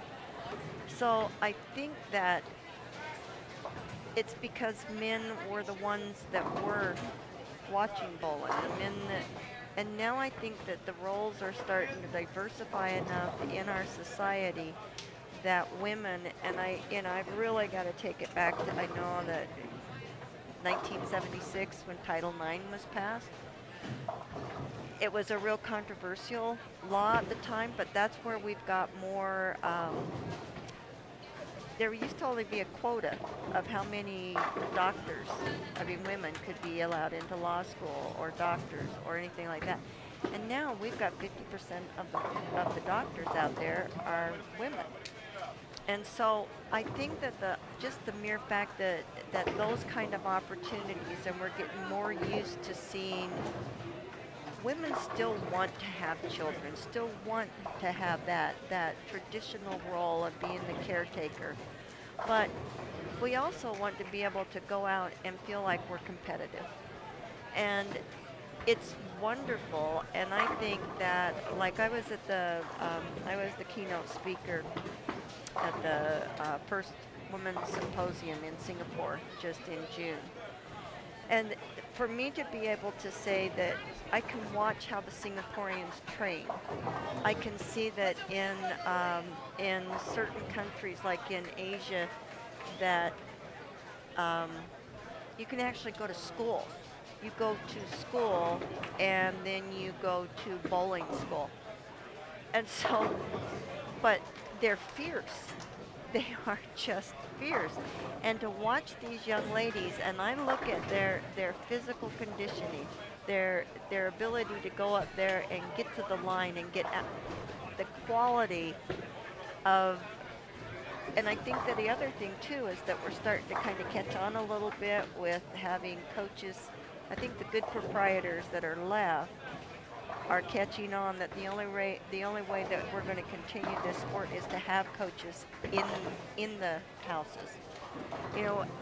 When I was 11, I had a coach, but he was just there with a yardstick telling me, but sure, access to coaching and being able to see coaching videos and, right. and the content, not just from USBC, but I know that Storm creates a lot of original video content that is really educational. Right. Right. I think that's made a big impact in how quickly some of these young players can develop into just an amazingly advanced game at a young age. Really, when I was 11, I was a pretty good bowler. But there was nothing expected out of me than for it to be a hobby. Without the PWBA there, and without the PBA, and if we don't as an industry get this support of the proprietors, which they own the playing field, they're the ones that are really going to, and I'm just thrilled that they did step up and provide the women that are coming out of those colleges to have a place to come and play. And so, of course, being, when we started Storm, Bill kind of went to the men's stops, and I kind of followed the women's stops back in the 2008 through. And so it was so cool to sit and watch these people bowl. It really was just, I felt like I was a little puppy, with And what's got to be so terrific is that now that's being available for the next generation. Right. We're visiting with Barbara Crispin, owner of Storm Products and sponsor here of the Junior Gold Championships. We're watching the U15 Girls and U20 Girls here on Bowl TV. It was remarkable to see, Barbara, when the opening ceremonies, Danielle McEwen is there, and you have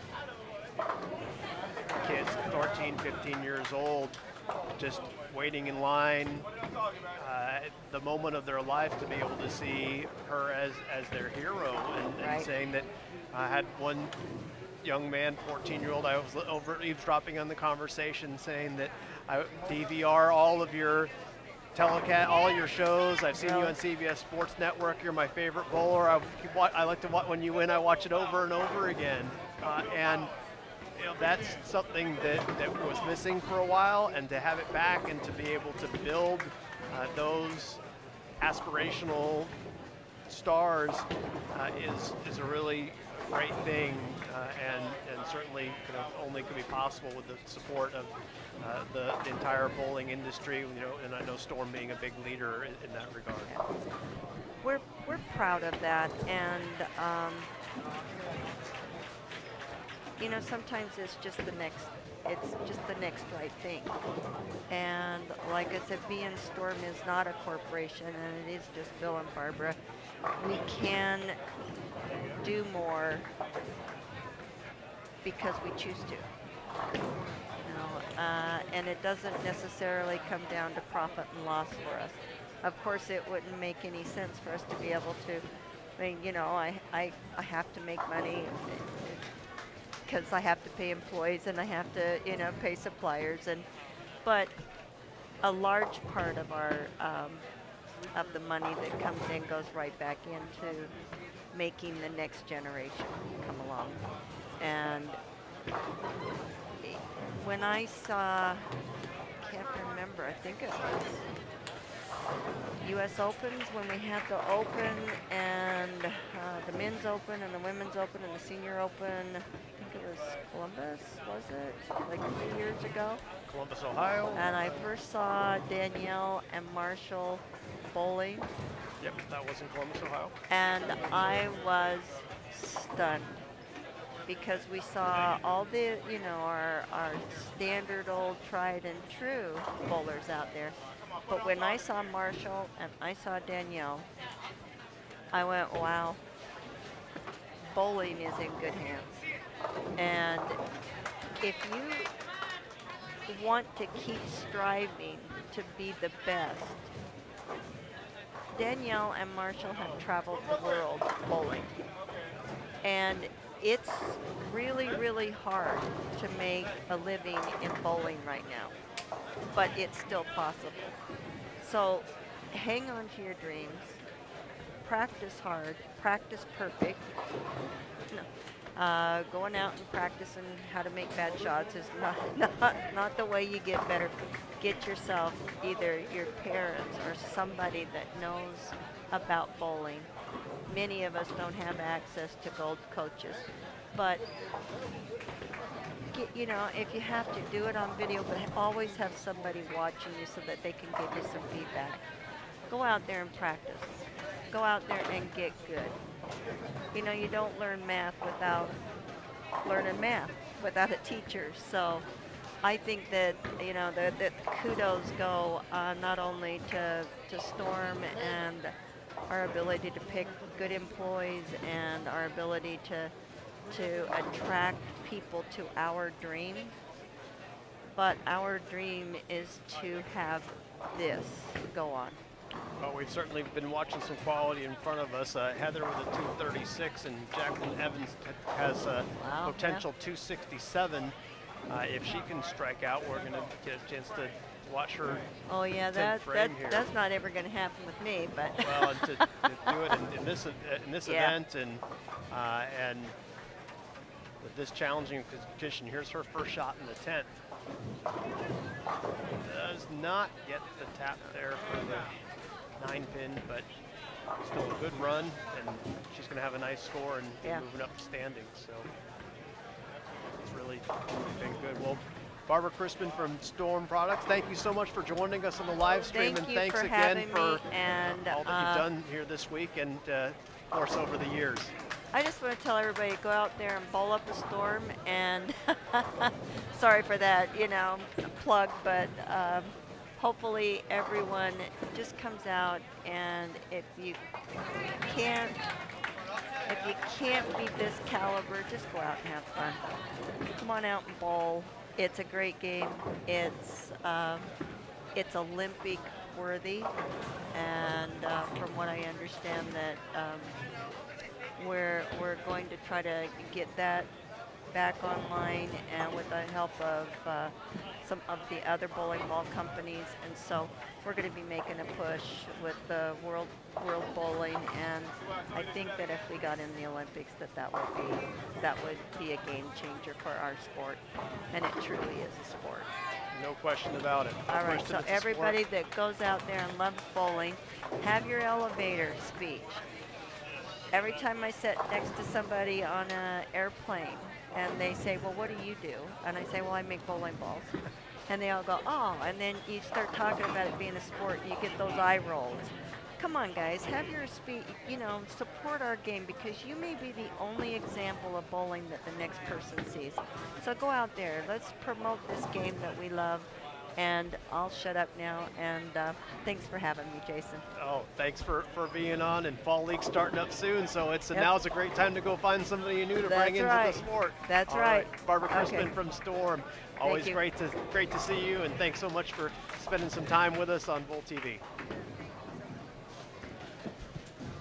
Well, as we move on to the next game here at Junior Gold, we'll have Aaron Smith come back in and reintroduce some of the bowlers that come onto the pair here in the U20 division.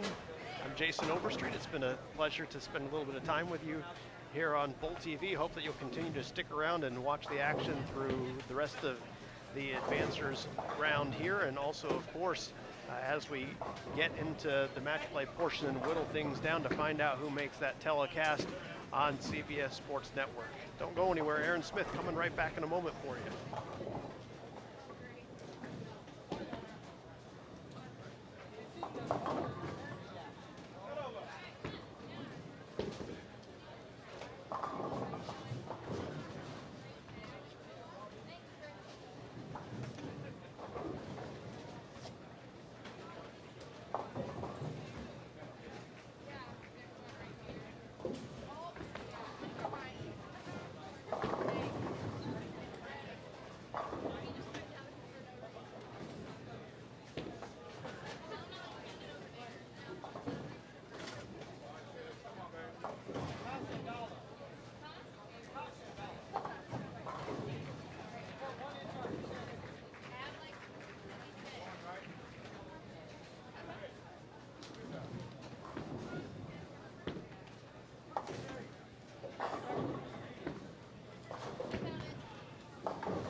All right, the fifth and final game for under 20 girls.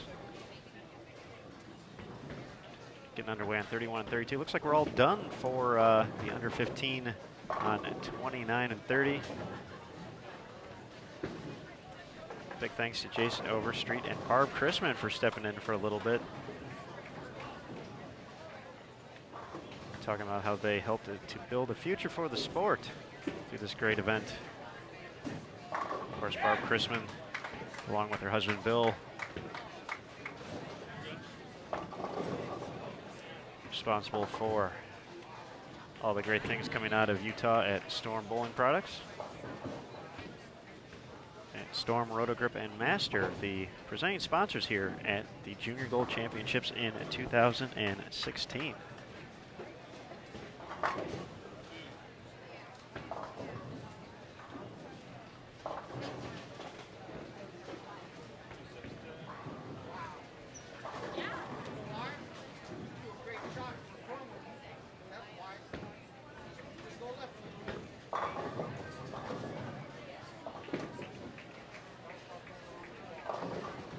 Once again, after this round, won't be the end of competition here today on Bowl TV. We'll take a little break to get the lanes reconditioned and ready for match play, which will be coming up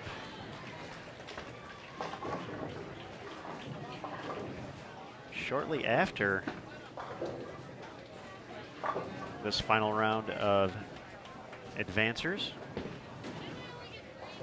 We had 24 in the under 15 girls division making it to this round. 16 will advance to double elimination match play. 64 in the under 20 division.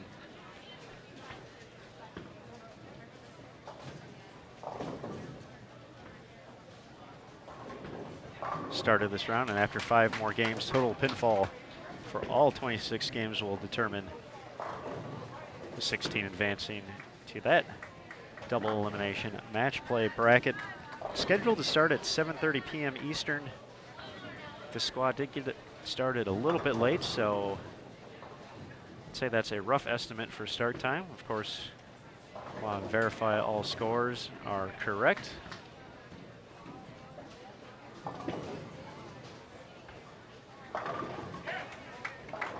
Before we make any official announcements, so part of the reason why we started a little bit late here for this round.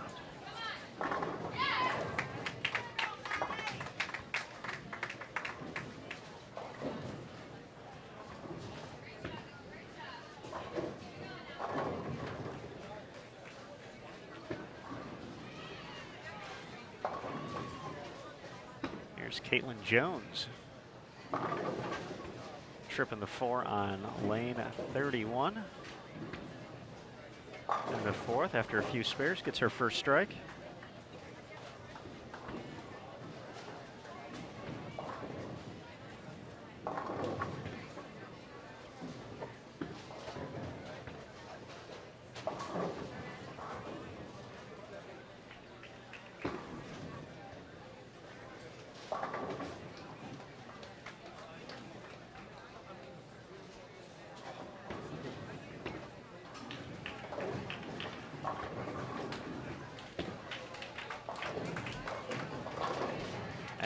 Allison Dembski will step up next on lane 31. A few opens to start for Allison. Pretty good shot there. Leaves the 4, runs a bit high. Allison joining us from Marshall, Wisconsin. Carries a 205 average. High game at 289, high series 811. Very nice. Favorite bowler, Jason Belmonte.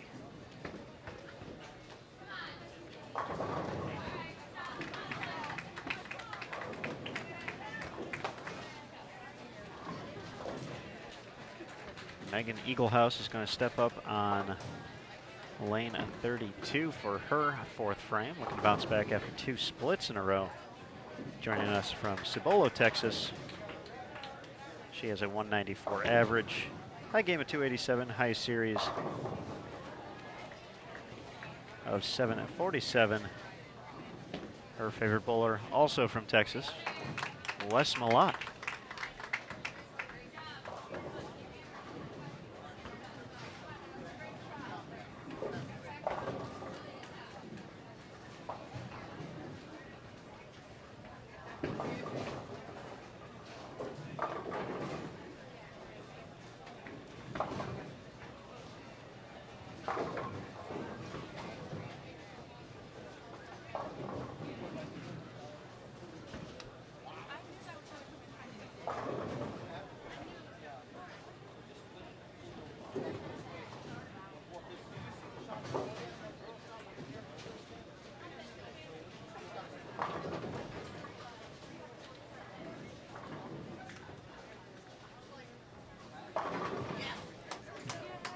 Very familiar name to junior gold, Brianna Clemmer.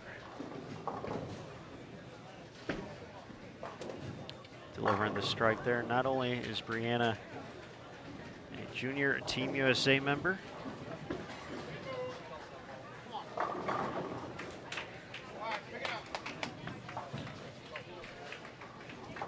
She's also a past champion here, not only in the under 15 division, but also the under 20 division. So that's has rarefied air in this tournament. Brianna won the under 15 in 2012, captured the under 20 girls title in 2014 in Buffalo, New York. Made to the finals last year, ended up falling to Sierra Kanimoto in the championship match. So Brianna definitely has a promising career ahead of her. She's been on the radar for quite a while, and still just a kid. Still has a few more years of competing here at Junior Gold. So certainly has a few more titles in her vision. Almost gets the hit there. Looks like it's not going to pick up that 10 pin, so we'll have to call one of the dedicated volunteers here to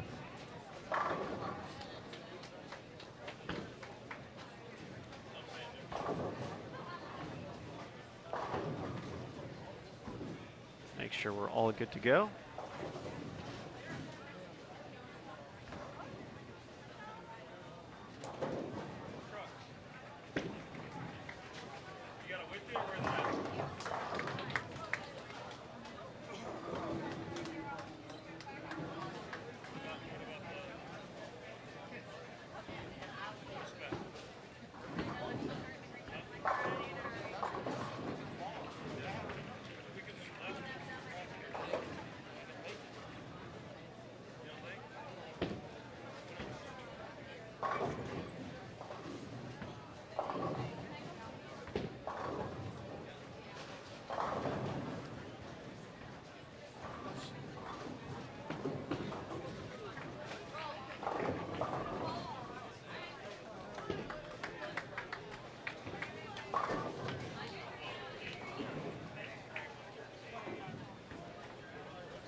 All right, back in business on 31.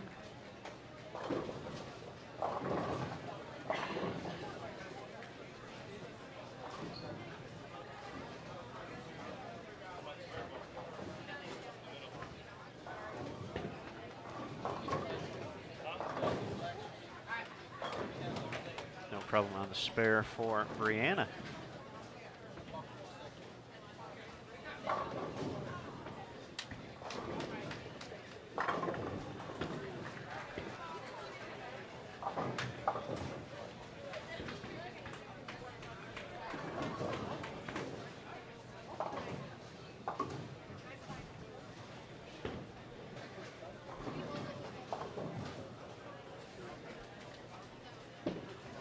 Megan Makunovic finds some trouble in frame number 6 after the strong start. Big 4 for her.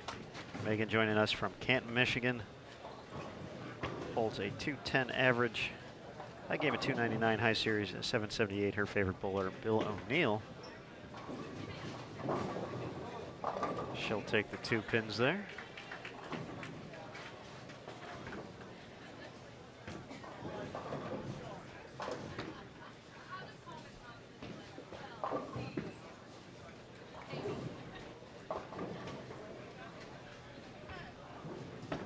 Jalen Honan of Waukesha, Wisconsin breaks up the split there on 32. Jalen, high game of 299, high series 786, carries a 212 average. Big fan of Shannon O'Keefe.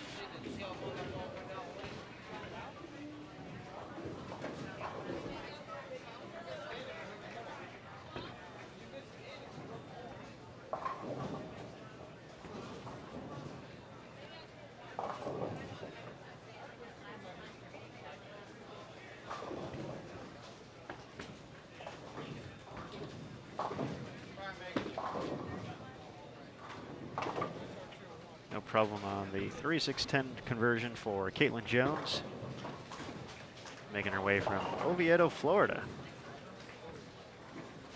207 average. High game at 298, high series 703. Big fan of Diana Z.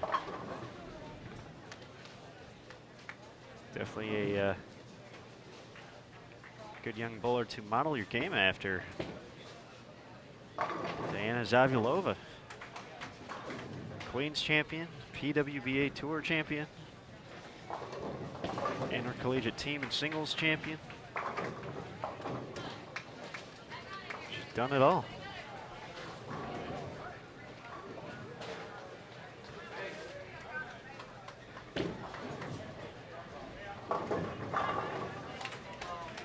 It wouldn't be right if, now that he's got the headsets back on, he's done so much good work here. Emil Williams Jr. back for the home stretch. My man. Certainly appreciate all the help in capturing some names and helping with some pronunciations and doing work off the scene.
Hopefully that'll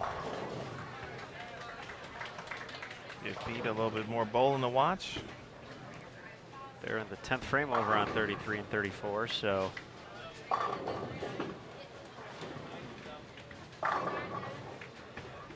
there's a young lady with the last name of Smith finishing up on 34. She's going to finish with 203.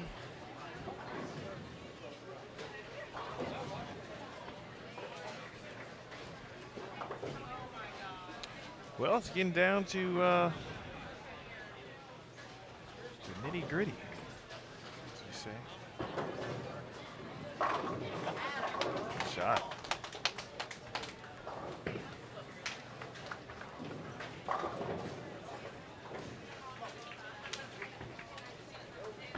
Let's take a look at where Brianna Clemmer was sitting at after. She was tied for 17th. Tied for 17th. See, that's Maybe. tied for 14th. Joining us from Clover, South Carolina. So that, fortunately, we don't have the scores at the moment through these first 4 games to kind of see how the top 16 number has shifted, but Brianna definitely could, you know, big finish here doesn't hurt, and once again, just got to make the top 16. Double elimination match play coming up next, and that's one thing we know. We know she's very capable in that situation, having made it through the field quite a few times here at the Junior Gold Championships. Yeah, I think based on the reaction from her last shot, perhaps if she's still around that 16th place area. But, you know, again, you got to get everything you can. She's still got 57 out there. Haven't seen too many scores come across our pairs here. It's been a couple.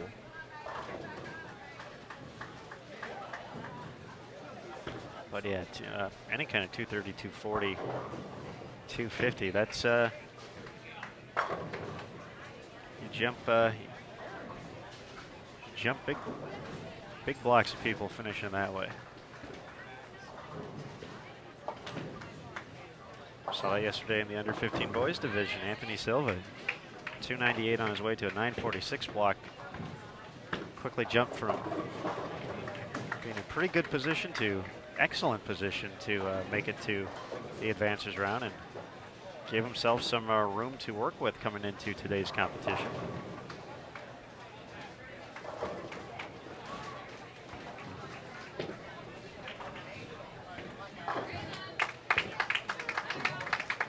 Once again, we find ourselves in a position where for some of these bowlers, we're making a pretty sizable cut here in the under 20 division, going from 64 to 16. So for a lot of these players, their 2016 tournament, possibly their junior gold careers, are coming to an end right here. But once again, a situation like we talked about with the last round. Positives most definitely outweigh the negatives for these competitors making it to this round.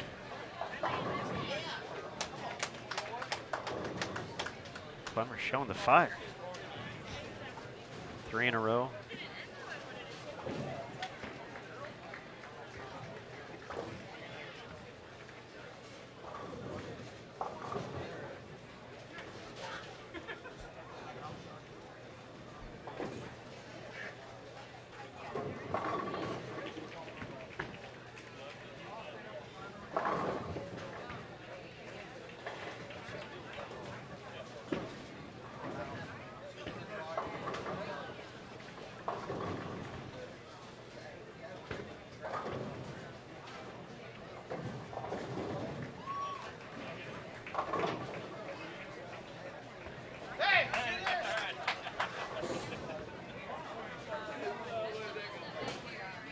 Clemmer fresh off a win as well earlier this month. The Team Masters High School Bowling Championships, so has been bowling well. Leading into this event.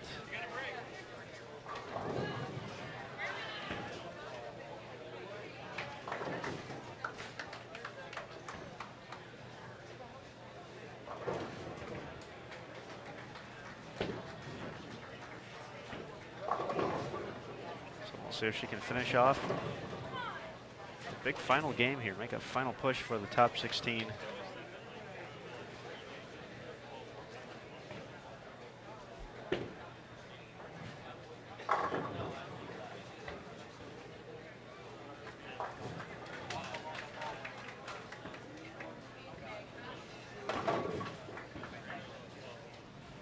That shot runs high though, 9th frame, 3-6-10.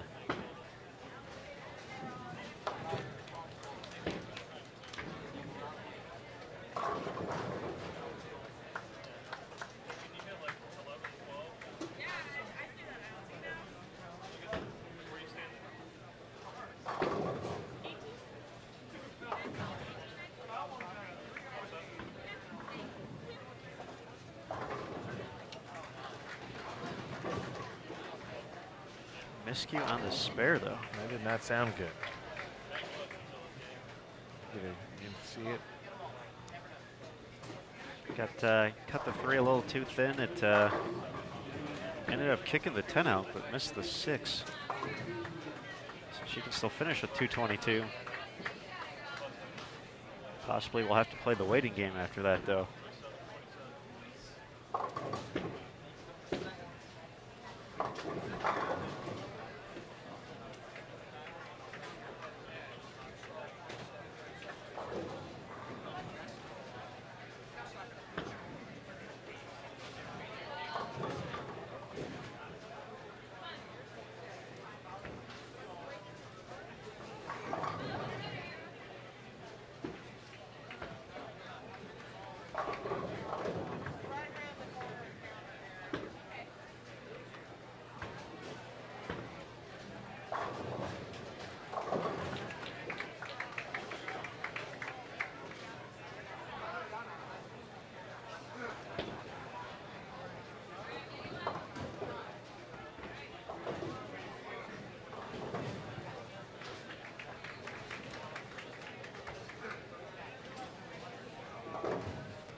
Once again, big thanks to everyone for joining us throughout the day here on Bowl TV. We're not done yet. Jam-packed in here. This booth. It's been a popular place. Had some great guests on. USBC Deputy Executive Director Jason Overstreet stopped by for a little bit. He then talked to Barb Chrisman with Storm Products Incorporated. We had Blair Blumenscheid of Storm's social marketing team in for a little bit as well, also a competitor on the PWBA tour. So Blair very excited about seeing the next generation and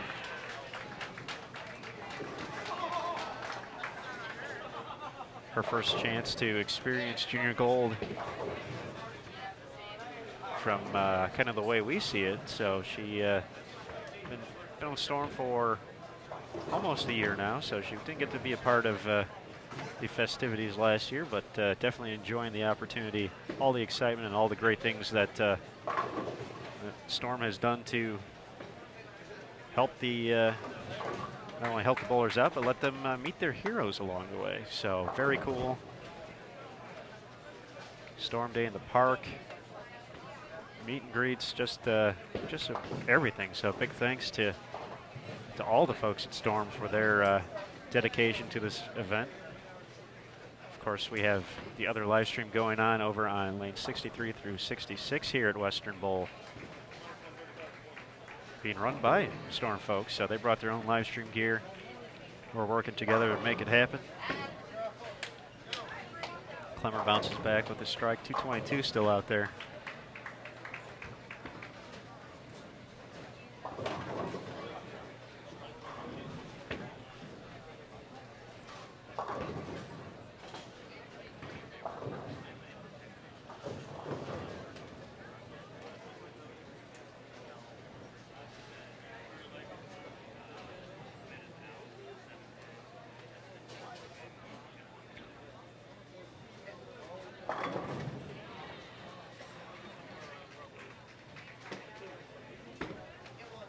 .410 on the second shot. Certainly could have gotten one or both to trip out there, getting to the 220s, but now max out at 212. Still going to be high game on the pair.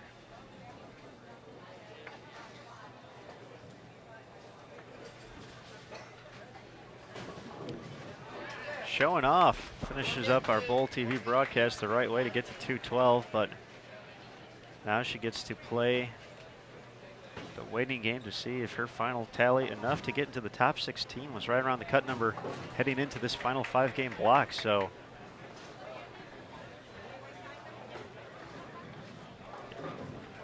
everyone around us just about done, are in their final few shots as well. So I think we're going to turn the cameras off for a little bit, let them get some rest as we prepare for match play coming up here on Bowl TV next.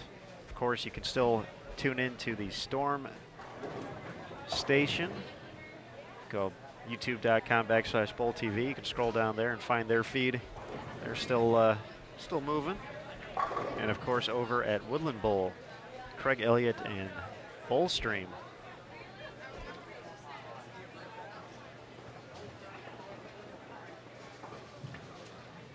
Has the under 12 match play rounds for the boys and girls. So they're going to know their top two, who's making it to the CBS Sports Network final coming up shortly. So on behalf of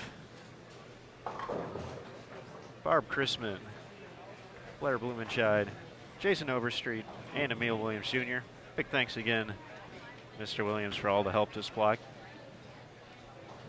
I'm Aaron Smith. We're going to sign off for a little bit. We'll see you soon on Bowl TV. Estimated scheduled start time for the next round at 7:30, so that's about 50 minutes away. If that changes, we'll adjust the time, so the countdown will let you know. But that's what we're going with for now. Until then, we'll see you soon. Thanks again for stopping by.